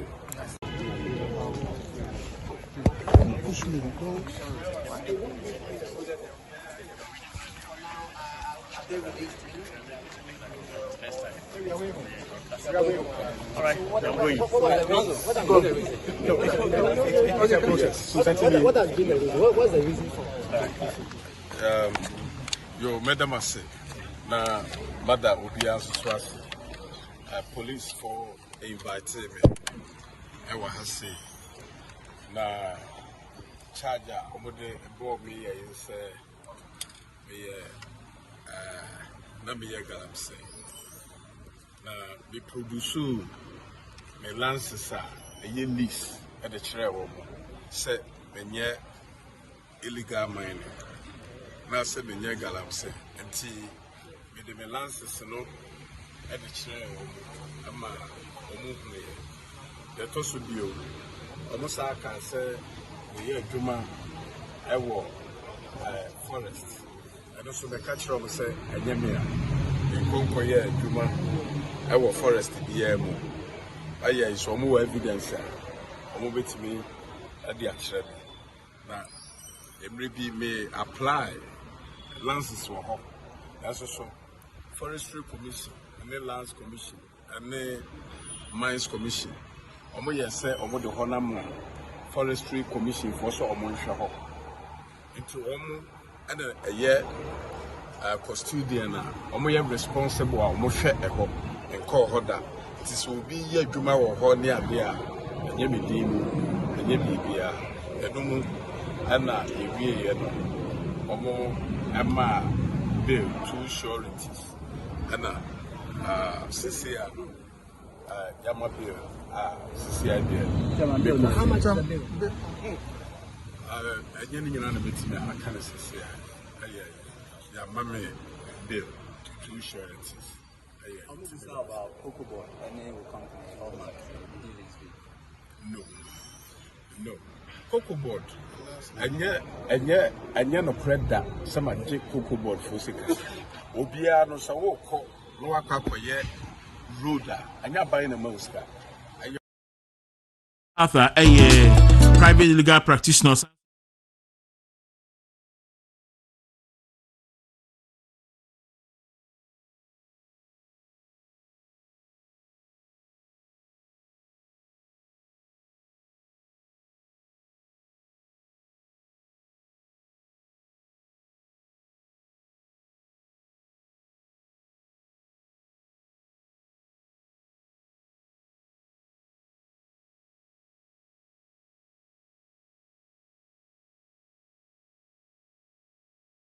Achen. Yeah, Joso. Bia bokodi. Nyame na do na mo so e. O nyame adom yenso ye ho ye papa. Nti abusua abedwafo na kyena se ene omo edi enkomo mesro. Kai se abin peche promo no ekoso e star 256*4# star 256*4# for number 2. Aye Wuntumi Radio Movement TV Accra. Wuntumi Radio, Movement TV, Accra. Number 3, number of tickets, our person to back 5 Ghana cedis. Number 4, your Mumu pin. Na yet me a transfer na wait me I couldn't before. But before it took about 2 major issues na Okruma and them. Chema Wuntumi and Dra. Hey, dear soldier for police for fear, you fly drones and all that and Dra. Okay, appear before the CID. We no CID for issue official statement about Bontin say we invite Chema Wuntumi on 3 charges. 1, illegal mining. 2, was say in so 3 or 2 mining ever forest mu abrea only permission any honsem ni nyina Chema Wuntumi say enya sa na tie. The other allegations are na NDC for kan wa Bontin a na enya ma court no eno so oyi anom eno ho endra ye hu supplementary motion say affidavit a chief justice a file. In fact o kan na awosia gu na awosia afem na obisa say e ban sen ene a omai ya beju baabi a yigiran enti mu nyina so makoya lawyer foi ensem nyina afem bra ho obani ata mami fi ase wo hwe majo do me ma do aseminu Dawuro ana pay ye bade yankopon ase senado marakwa yetinkom na yenye dama kwan yin so ya fada chia etief na hwefo a wo hwen mefi agona voice no de me chia makromfo mabusiafo party for gomfo obia ya menado ma so Dawuro at the All Blacks ya qualified yeah bobo okay Premier League yes. Okay in so, fact now say they me do football in echi ache she said the best because All Blacks just na we and just in All Blacks oh okay I see you see at that you know he can I so dry can I so saso na okay so the match that was the pede wo yi match no say ya qualify we difi so dre wa na yepen okay wo bo so dre okay yo ye stadium no na yepe okay ye be no fine so okay me ya ti and ye ma mutiri nkwa ye ti da se All Blacks for yes we da was pa mpenimfo ye bo ayi na na say titimu yes na brejima ohima no ogutem papa na ahemfo ina so team pa management omo abo modern papa na mrante ombobo no yebo ina wa abado Sunday na mini regional minister na ho central regional minister I think that this man is somehow different what should I do wa brase okay no oboaso okay yebo ina wa abado the role medin can start to the supplementary affidavits the suspended chief justice the akwato court enim the kind of the asam akwato court enim the okwan wo fado wodi na asam no process no enya kwampa ntanka court nhwe na wonfa injunction into process no so several applications several rate court na ekamia ye say nkrofo beye miense bi o Supreme Court ho a omo atro omo judgment no concerning Gertrude Araba Saki the Chief Justice without order the nti wazeba ya na wakan dismiss and so I interested there by this time and the Supreme Court on my judgment here NDC people now hear them this is the right this is the time for justice and those things. Those days when my judgment we are the ban NDC for label one that way unanimous FC okay can send me brave now yan mame Gertrude Araba Tokonu ofifim finimantom na ahemfo mpo finimantom ahemfo where to meet anamon wako hu mampani Mos mampani Mahama na da ahemfo no wako ye menu a ngwase de wa manu kampo do hu president because we sinkete why wadwen say metibia obeyi na efiri ho na ne affidavit aye paragraph we say ahemfo yeah, from central region akoma mampani ho wako presidency There were in a but okay, Central Regional for now. Is it the Central Regional House of Chiefs? No, and I am referring to some group of chiefs. Yes. From the Central Region. Echo Presidency. Some Omukuhuno on the issue of the Chief Justice because of your Central Region. And this is not the first time. They say the Kaba around President Mahama deliberately Omoshada refused Ahimfono. Really? I'm hearing it for the first time. Yes, that's the fact. And this is not the first time. At Forsen, try and on ambulance. Yeah. Some Central Regional Chiefs will call Mampeni Kufado and he gave them hearing. Okay. Would say one answer. But this time, they never even. President Mahama. In fact, will prevent one more gate. Or just stranded at Jubilee House. I see. Because I always will say, won't see Ubia and the Obakan or Obekan. Say, yes, Yamame Gertrude Nasamia, the supplementary affidavit or the Akotona, paragraph 11. I Rohosam Kakra. Now I just want to read it. That this is completely offensive to known rules of procedure regulating the work of committees and commissions of inquiry, as the so-called petitioners and complainants, when they are formally appear before the commission or committee of inquiry, are merely witnesses whose evidence will have to be taken and cross-examined on the oath by the persons affected by the proceedings. As someone, my mere company, and say, and Crawford, our born no credo, committee, and say, and yes, San Crawford and a baby in a honor dance here. Nemon Crawford been a baba casama. Some witnesses will there bear witness about those petitioners. Sir, you didn't get the answer, or the court Supreme Court to be no. Yes, now, sir, or file a petition, Mama, Namum. On media dance, on Befre and Nancy for Moma, on what would they asama to be so? Bejinam Penufenim Neka Asama will who dance here. Also, will be full from Mecca was some amount. So the petitioners will not even show up. And the second one, or say, Mamma say, Wamana Nukunem in Remu, Neman Swade in Remu. I feel so was searching the person, the body. Was searching it today, Obia, Sabi Wakobo Chronobi, Ana Okura security zone B, Nayade machine, Eshano home. I feel woman crime and lawyers, no Nankasa Sumpo on use phone. Meanwhile, the petitioners' lawyers are using phone. Now, Ghana ha Emrani clear. Echo Yanimre Queen, the 1992 Constitution now. Article 14:1 now. All persons shall be entitled to his personal liberty, and no person shall be deprived of his personal liberty, except on the following cases: in the execution of sentence or order of a court in respect of criminal offense of which he has been convicted, or B, in execution of an order of a court punishing him for contempt of court. So, it can carry na actually say, Onimpa, Atahedin Femino, and yeah. Criminal proceedings. Ye born no charge say we did bonne you didn't same read kwakotu fiase. The position as Chief Justice. And NDC 450 opposition time.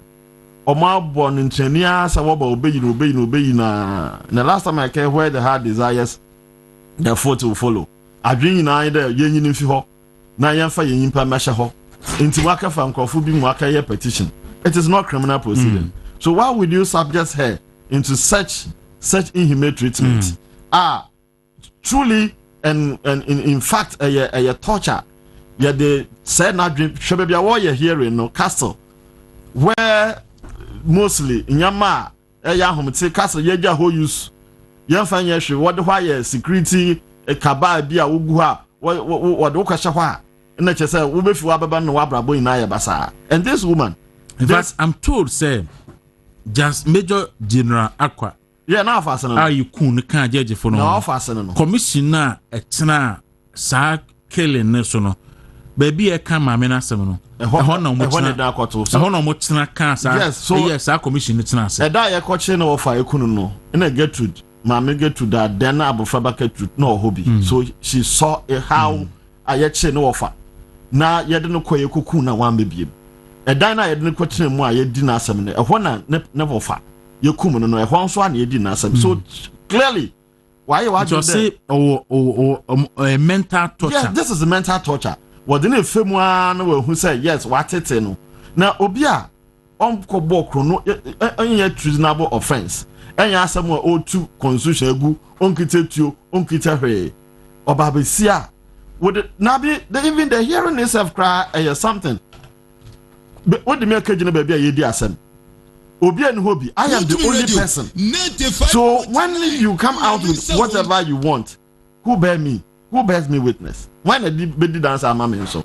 Into whatever happened, no, ne esi ne akanko ne afanesa. And see a clear violation of her rights. But the man sama yake na ne nyama orpepe na.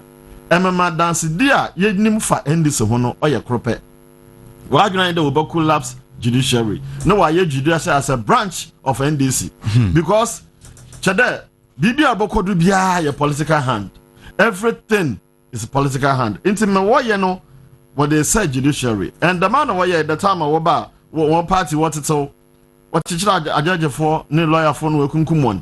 Now when do asem kangaroo court no why basa. That is what they are continuing doing. Maybe they say so abu trimu poso begina manifest hearing no be who so why fail to maame no na obono san brand so say dia ne mo ya yes enu ti na bi kura du ba bi kura ka sen san na tie de maame no kura nka onyai na omo anya nyombe na ka she shouldn't even appear before the committee na trans na nyombe ka bia no mbua na fa o manenko na anka wa pa bia dia maame ne ye no onye ma no ho of fighting for Ghana, of fighting for the judiciary, of fighting for the future. Posterity will judge this matter.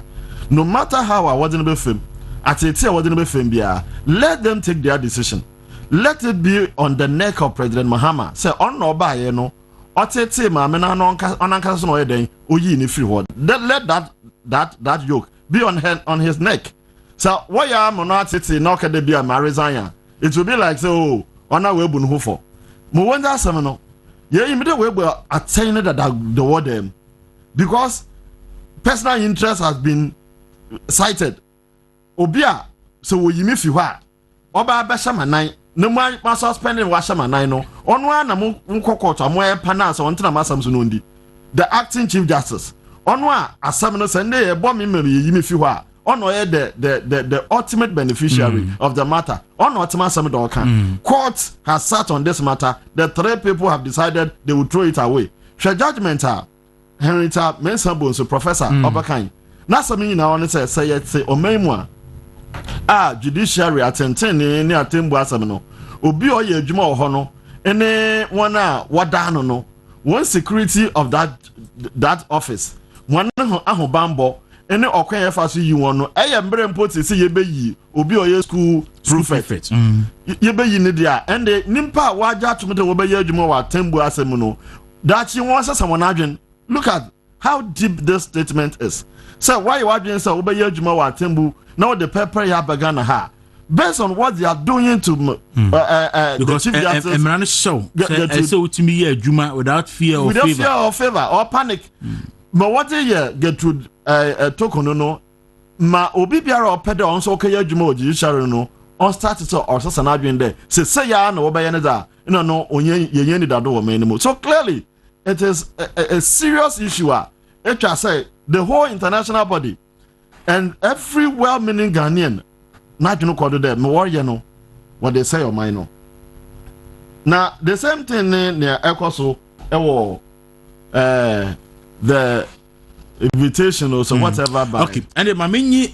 and so on the chief justice we are meba chairman to me issue no ho Eric Esquire and ya be the mo yi bo na mo ye young lawyers adachi bi mo be person be ko bench ne so ntini ekoso yi na mo so mo hwe from aba what do you have to say senior I mean, for Kwenyancha, when we were T4. A T4 Joso. And the member of parliament for a Futu, and the minority leader, and then third deputy speaker of the COAS parliament. And then Odin birthday. Let me use this opportunity to wish him a happy birthday. Juma Obama, the new patriotic partner, Juma Asombopa, Nti. Yade Akonya we so Ebechiano. Minia, senior attackers, Mama Miraho. You see, the Ekosu of Ghana about the deliberate attempt to remove the Chief Justice of the Republic of Ghana must be a concern to every single individual in this country. Share woman way Tamana NDC for a born to a campaign in 2016. In 2020, sorry. Now, Oshe Omo and some more about the judiciary. Or more even coin a name for the judiciary. They describe the judiciary as a unanimous FC. FC means football club. We were in this country in 2012. Yet to about we Yanti and Wasi. We went to court. Ye court no. Ye the 9 claims in the court. A be a unknown polling station over voting and others. We had certain judges are not they were part of those who were dismissing the claims of the MPP. The retired Justice Atuguba Oshe claims MPP for the Koena consistently. He was dismissing every motion, every single claim, every single claim there he was dismissing. Yeah, no, the new patriotic party never coined a name for what do you call it, the Supreme Court. Yaba 2020 Yatwaba welusu. Wose wonte ho ase wako court welusu. O hwe tamana Johnson Asidun Ketia or kwa pro tamana ope a national chairman of the new of the NDC of the NDC. Ano oka na numa asem say o hwe dance a omode court no even before some court no na omode kan ko hia o lawyer for catch ro mo say sa dance we de court a enyina. But before some be kono omo magana fo hu say aba no yesisi wo mo ne ye court so no ye jinjima mo nsa. But after say court no day ye friend say ne decision ne judgment eba wie no just na say dun ketia say dro bi na chi no say den obi anim e be catch Ghana for say omo coach atuchi kata no NDC for I say omo legal team no da no o catch from say we na ya dance amode ba dia e na mitimi court no gumi nwani mase ene somji wadowa. And even when he mounted the witness box, Justice Apau 2015 NDC for one kasankasa then go Supreme Court. Yeah. Ebisan say in your own estimation vote na he na John Dramani Mahama enyae. Or say we didn't come to this court to put out the figures of the National Democratic Congress, but we came here to reconcile the figures with the Electoral Commission chairperson. Enti Abinishu they had no case. No, but no medical then up to futuro Ghana for any. You free hoba ye no mutata to talk on because on that panel she was very instrumental on issues of whether or not we should allow the Electoral Commission chairperson to man the witness box. Yeah, make hyper.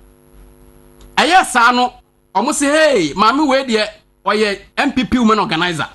Edi tis mami we there obo wa krompo na yetimi tag ne say we there e wa we there MPP one wabo ena ya maba abenua so mo ba abenua so no Ghana for per se sebe bosha mo share wo mo se mo ba mba women's bank mo ba mo de niema ebe ma Ghana for ho ahenha mo de mo se mo nye mo de mo ba you have deliberately set your eyes on the judiciary, and the main aim say yen say judiciary no say the end of the day atemuofo no ehu bi be hye omumu hwe maame no omo say 3 petitions na obiditi ano meboa na petition editi ano no so no hwe a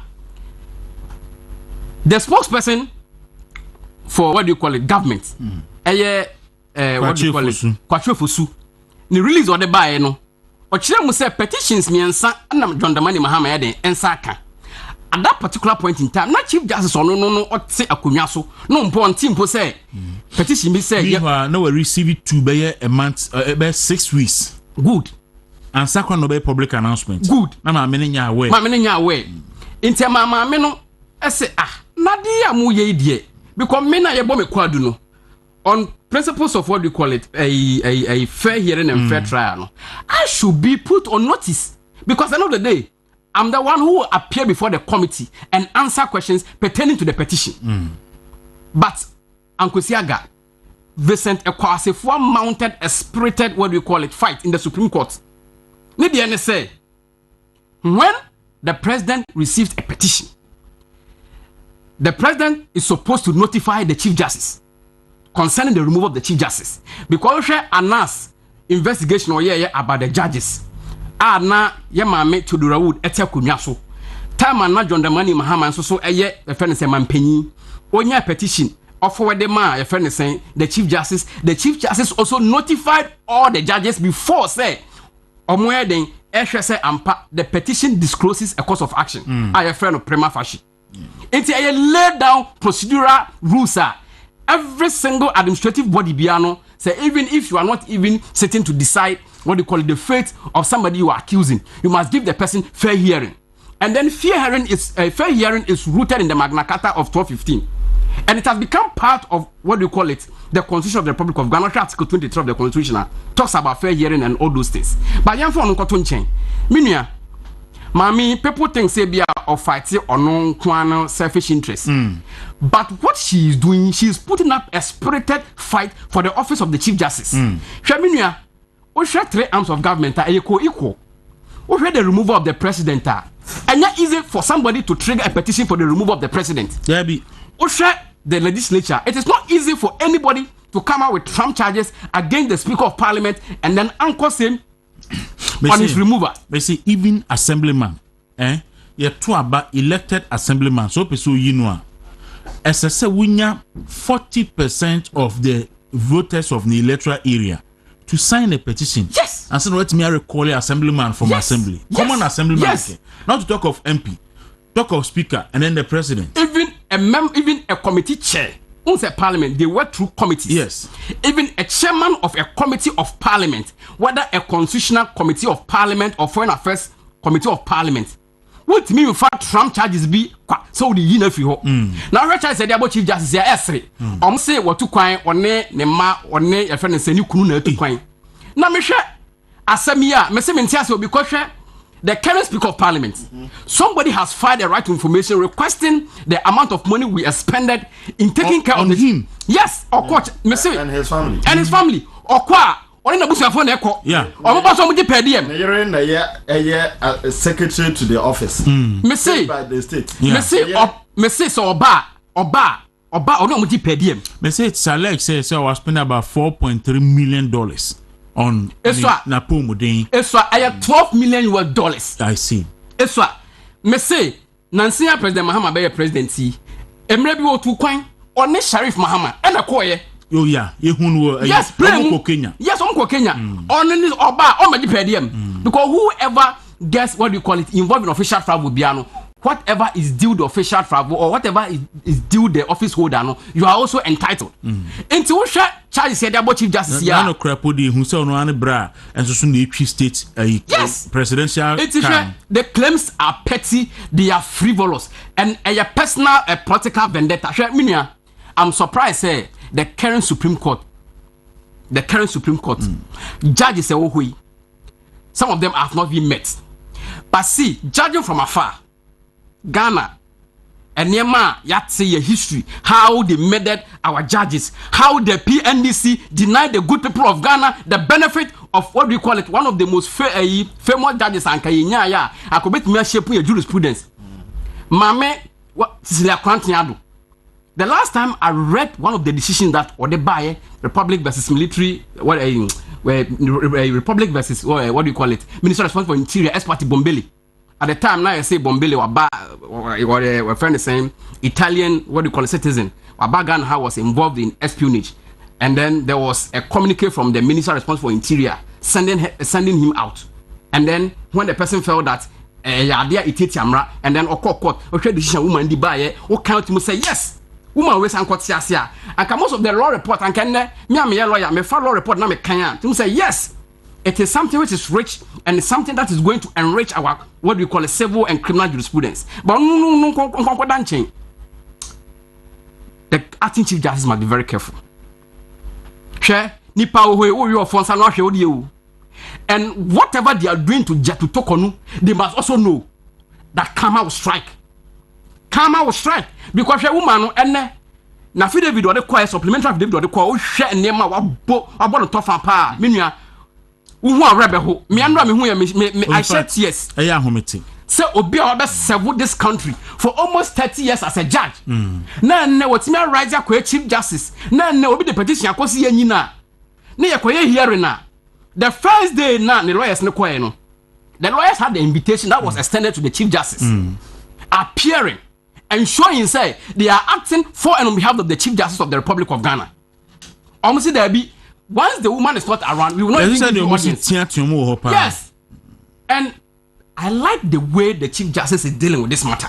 One, she has actually requested say in a public hearing. Yeah, because even though the constitution says that it must be held in camera, but from the communication and others in actually say it is no more in camera. Yeah. Now the content of the petition is in the public domain. Response into a public domain. Even when they were going to sit, and in the committee, there's a president committee. We are.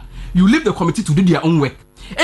Even the very day they were going to sit, who issued the communique? It was from the presidency. Yeah. So it means somebody is sitting at the office of the president, directing the office of what do you call it? The president. The president. Yeah. Directing the affairs, directing the movement of the committee. Because when you're presidential, even though a presidential committee, no, a judicial committee. And it, you see, it exercises a quasi judicial function. Yes. It acquires what's your baby cool? They are independent. But I'm surprised that most of the judges have taken and trained position on this matter. We share the composition of the panel. There are certain individuals who want petitions are acquis. I see a moment and be suda. By 3 interlocutory, what do you call it, applications now Supreme Court. On the back of a substantive what do you call it, a case before the Supreme Court. Osha, there are certain judges who want they be a empanada don't want echo. Jasamadu Tanko, Jasuni Kolendi, and then Justice Bafo and Justice Bafo Boni. What is their interest? What is their interest in this matter? I'm your constant 3. Yes, constant 3. And I said Supreme Court, you're only 3 judges.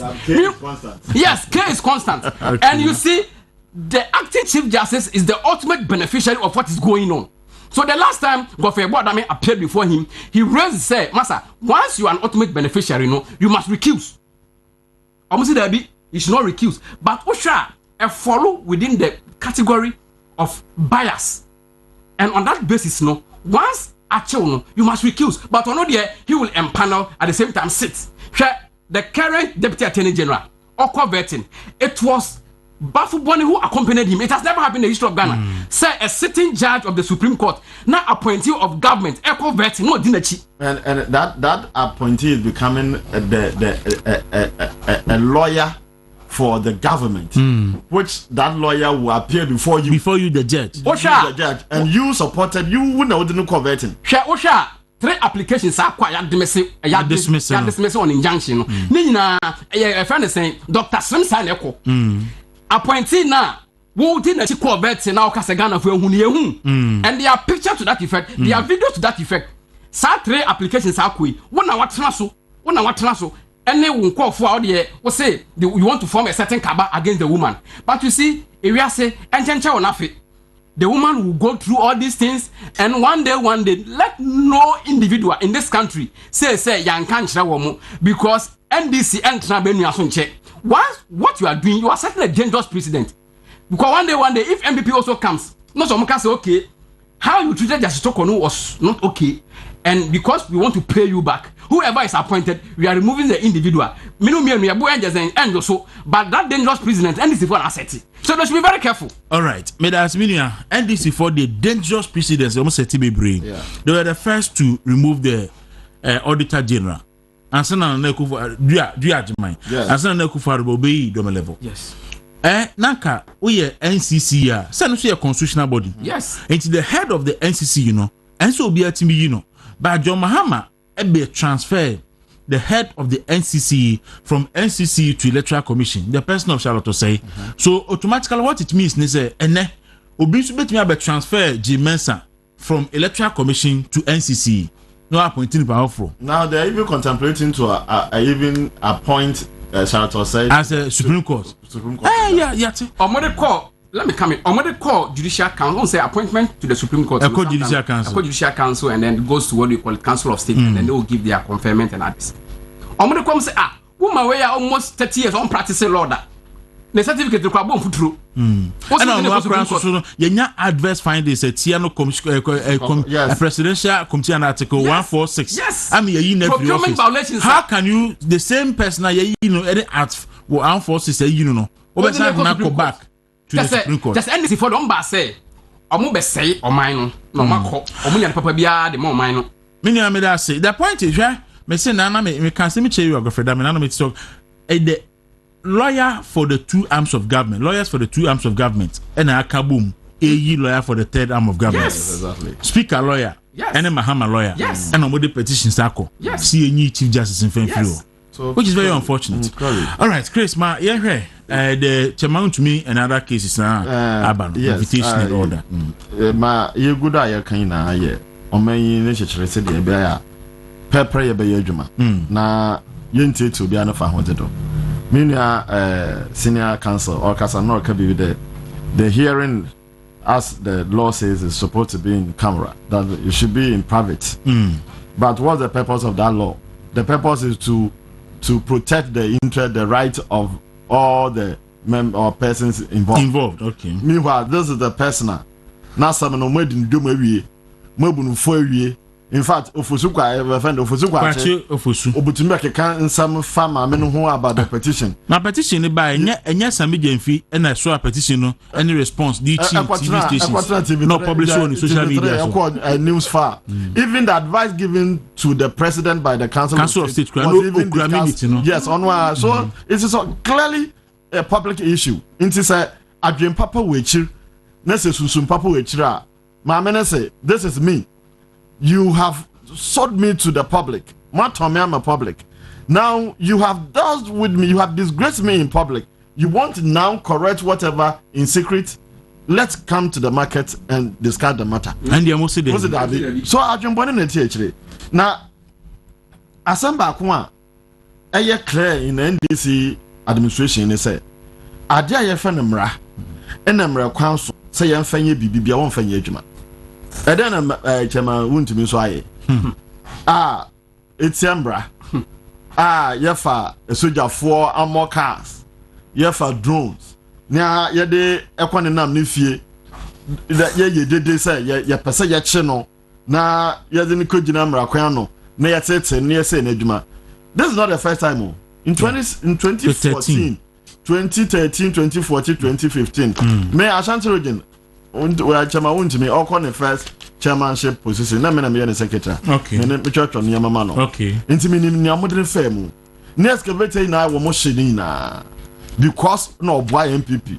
No we think it is about boy MPP about them. So they wanted to destroy him. No I said adwuma nyina. Wo yeah Uncle Siaga no ye ba bam no. Ye fi wo no wase ababiem no wase tu ani esi no so. So it's the same thing. But if indeed President Mahama kase or solve and or fight the issue of Galamsey and inti no person oche chairman wuntumi na de ko edubo na de asem to no so na obu no for de ko to fiase a ya wa ha the fighter and then the most personal journalist or the Galamsey issue by Elastros Saridonko abaka on record Joy New Joy TV I publish say NDC sitting member of parliament for our win. Honorable Oscar Labi is involved deeply involved in Galamsey.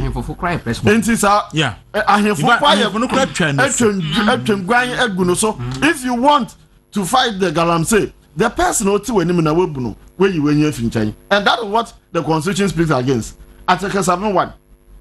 All persons shall be equal before the law. All persons. So if indeed, assuming without admission, Chairman want to me atomra, menti mo ko che no mo ko mo ka yɛ basa mo de na kegyina mra anima. Why not the MP? The MP is above the law. Is that a person shall not be discriminated against on grounds of gender, race, color, ethnic origin, religion, greed, or whatever. 3. For the purpose of this article, discriminate means to give different treatment to different persons, attributed only or mainly to their respective descriptions by race, or by place of origin, or political opinion. So because political opinion of Chamawun to me is not the same as Oscar Ofolila Binuntino. You better say Chamawun to me. Na ya hohoro eye Oscar Labino ho. Onumpo de ya be man na ho bambo. Ya be man national security protection. No de ayagalam say. Because the evidence on record. TV for ya trenye. Now national security operators are even at the Galamsey site. Yeah. Protecting the Galamseyers. One wobo Galamsey for Hobai. So why do you even fly a drone to mount out whatever it's looking for? Na ekohwehwe obi ni dan mu na nam soro na with the soldier for na tuo with the cage na obi kwan so. Oba ye na oba police ID. There was no charge you. Right, what never say about the charge, about the charge. You about the charge of Hodge Court. Court ben you about Chamawun to me charge. Was say so more caution on 3 things. This is a caution statement. Sir, or say or Galamsey or sign forest and or say or enter forest with that. I am just a young lawyer. They say Chamawun to me and or walk quite no o two are there now yes in the company. And the German yes say oh yeah so who should be arrested? Is it the company or Chamawun to me? Wouldn't to me no. It is not even true. Oh yeah no German no. Even if it is true that the company has been involved in illegality on its own. What is the process of revealing the veil before you bring the person behind the veil? We haven't passed through anything, no procedure, nothing. And I walk on each other says, "Oh no, we charge no." Because Martin Pebuni can asibese yenchino. Yes. Any other people would. Wako who want to me as a person. So or quite mu. Galamsey as a person. Where who order. No who other one chain red-handed. So this is a charger. Obi one why complain about Obi no company say or yeah adiebi say adie. Without going through the procedure to know why and all this and even the no crack was no near friend no with said the kind of populism, said the propaganda. Yan fan said it, young gun who feel domu, young no say we default in the eyes of the public before then we will use the law. Until we buna tell we domu we are. Now, if you are better now, I should say, you are attempting to be a human. So purely, NDC, what about them? Populism. And Adia, what by my Yasa, say, Nipa say, hey, what you juma, the party full soldiers are happy. To some Okuja Tabraka, a young man, or sorry, and we use Facebook notice. Yeah, massacre all the staff at the Washington DC. I'm a Matum, populism and chadism that more frustrated. Boyism, like boys, discretion. Can we be a fee diplomacy office are deal with country to a country, international issue. Anyway, issue statement. Massacre woina me you woina because obi abobrebia 80 or minimra me you woina. Do you know the impression? No, and Okuja told you and so the Katan the Bonisum said the public is calling on him. To resign. Yes. Into Oye way because Oye lose talk. Or be a nano keke.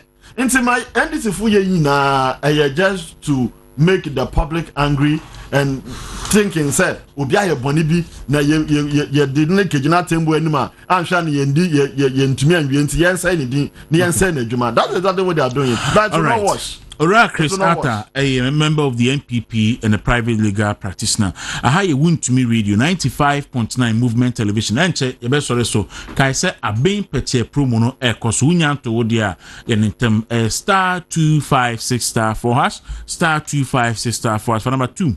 A win to me radio movement TV Accra na also do ho asakra di mu bi na you do mu pin na de aka ho na wako anim kai say anopay ayi lawyer Eric Dauda so ewa ha ma me ni wie on this issue of Chairman to me minia there mensanda was anopay my very emotional I think from function NDC as a party they don't believe in rule of law. Okay, me know we be arguing. Yes, sure. Before some mobile, now we had 5 or 6 appointees of the NDC. Now ye prosecute two of them. Umbro 5. Yes. Now, Oshe Stephen Kwabno Puni former Kwaku board. Oshe ne theatrics. Ne gymnastics or yen or court or the delay process or the ABBA ma 8 years yent me anything amfanantum. Na yenim say abaya on the oil campaign or campaigning on the back of a certain fight against corruption will allow the prosecution to continue, because if the one who is prosecuting the matter, let's say the Attorney General, and they prosecuted the matter and the Attorney General has left office, we have state attorneys are not aware then and continue with the prosecution. You should have allowed them to prosecute the matter. Obey no, just say what the obey na the oye ne say wo file nolly prosequa, wo file nolly prosequa at the Jim Kofoni nephew. Even the current governor of Bank of Ghana was even under. Yeah, no to court. Yes, was in court. Collins Dauda no munyina. Collins Dauda was asa glemi housing project and niema kom me say. Ernest Thompson munyina of Senate. Na hwe Sedu Agongo. Hwe Attorney General Twantro bi na santo no twa no it will continue to hunt him till he leave that office. Okay. Or say obaye no your friend is saying Saglami and what do you call it Sa Bank of Ghana governing the Attorney General then Kofi Ebo Adame. O share the prosecutor who was handling the matter. Yvonne Atakrobu Bisa. Yeah. Public, what do you call it? DPP, no. The DPP, no. Wrote what do you call it? Wrote an opinion advising the Attorney General the need to discontinue the matter by filing nolly prosequa. Now, Attorney General disagreed. So, Attorney General even made notes. And then when he assumed office, Oba na Eden, Obehu said, this actually transpired.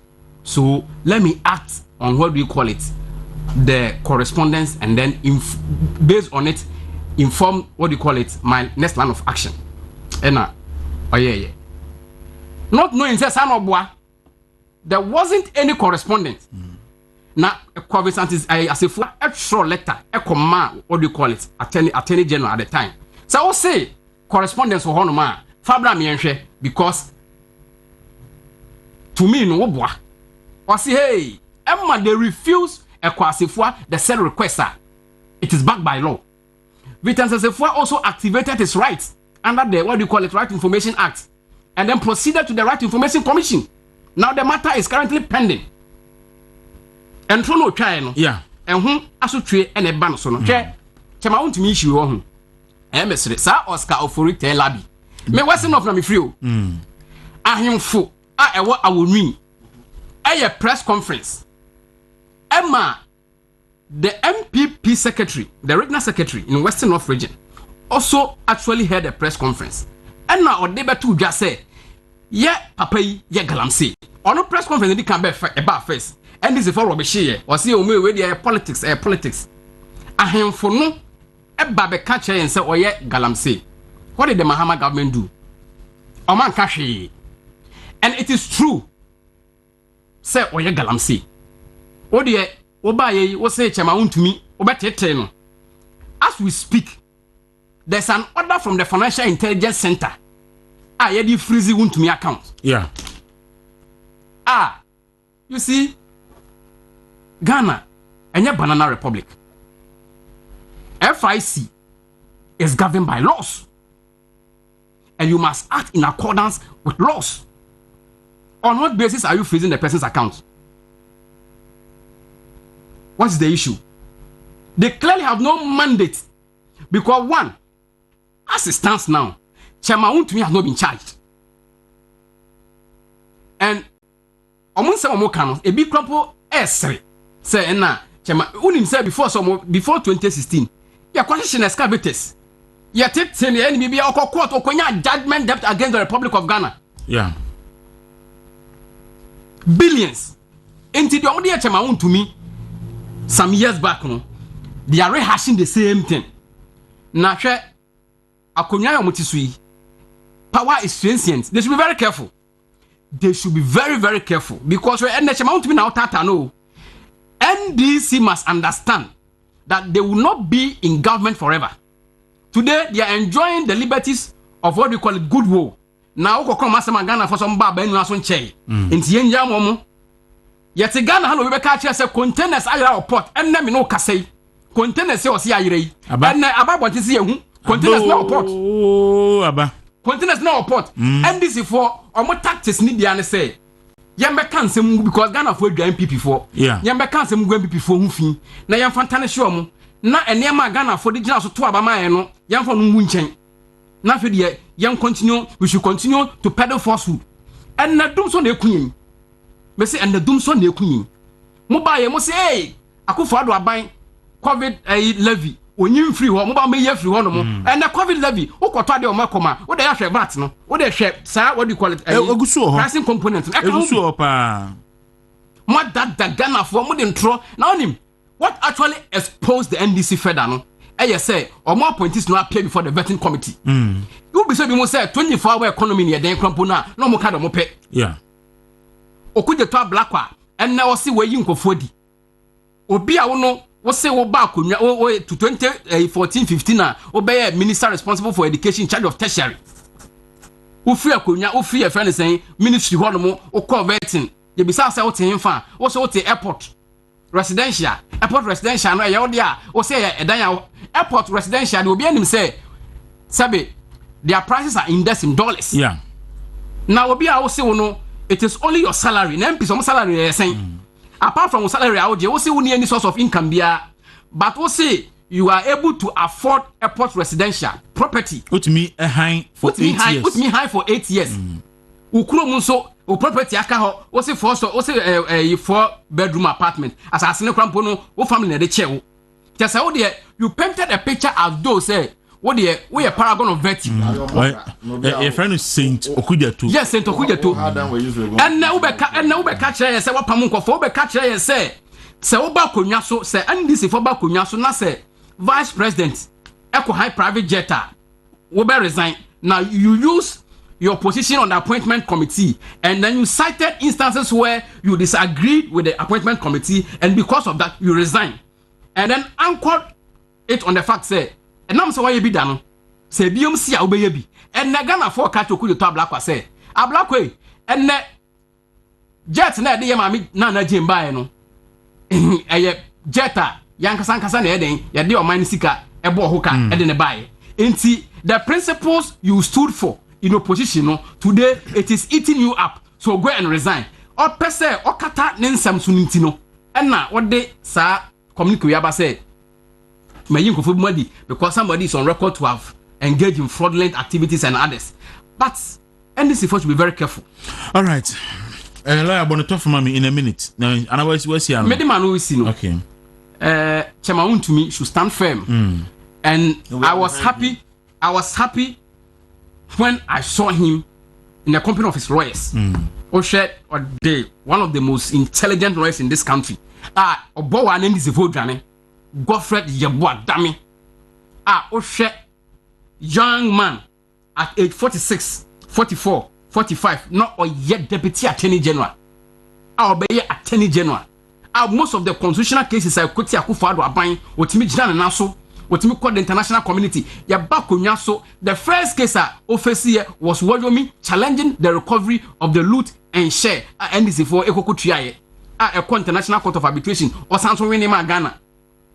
And this is the man who is leading Wuntumi's legal team. And Wuntumi there, Otuma wonder, because on the side of the day, no, once you press false charges against somebody, and the person is able to confront those false charges, in the unlikely event, say Okokota, also no, Obenya lawyers, Akwa could defend no. And I know, say, whatever Chema Wuntumi is going through, no, attempt by the NDC to smear him because Omahu say very powerful.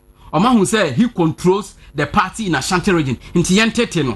But some of us are firmly behind him. We are supporting him with prayers. We are supporting the legal team. We are also using this opportunity to say, anytime you are here services, we will avail ourselves. Thank you very much. All right, me da say Chris, so me da say papa. Eric Dauda, a private legal practitioner, and Chris Arthur and so a private legal practitioner no pay when you are at say Eddie and Comasante Patrenia draw no a win to me radio 95.9 movement TV as the Daka Senkoma Kwame Jesse and the team Nina Eric Asante Martin Yima Cooking any Obia say Patro send me remote ni da ho baby enough mama yes me number iba me hu it's hi you will feel me okay so 0596361 muni winner for today eti yadmusi na Jesiwa ni Slighty at the mid morning natural son radio cappuccino ne Kwame Jesse ni Colino and so at the sports ebetra so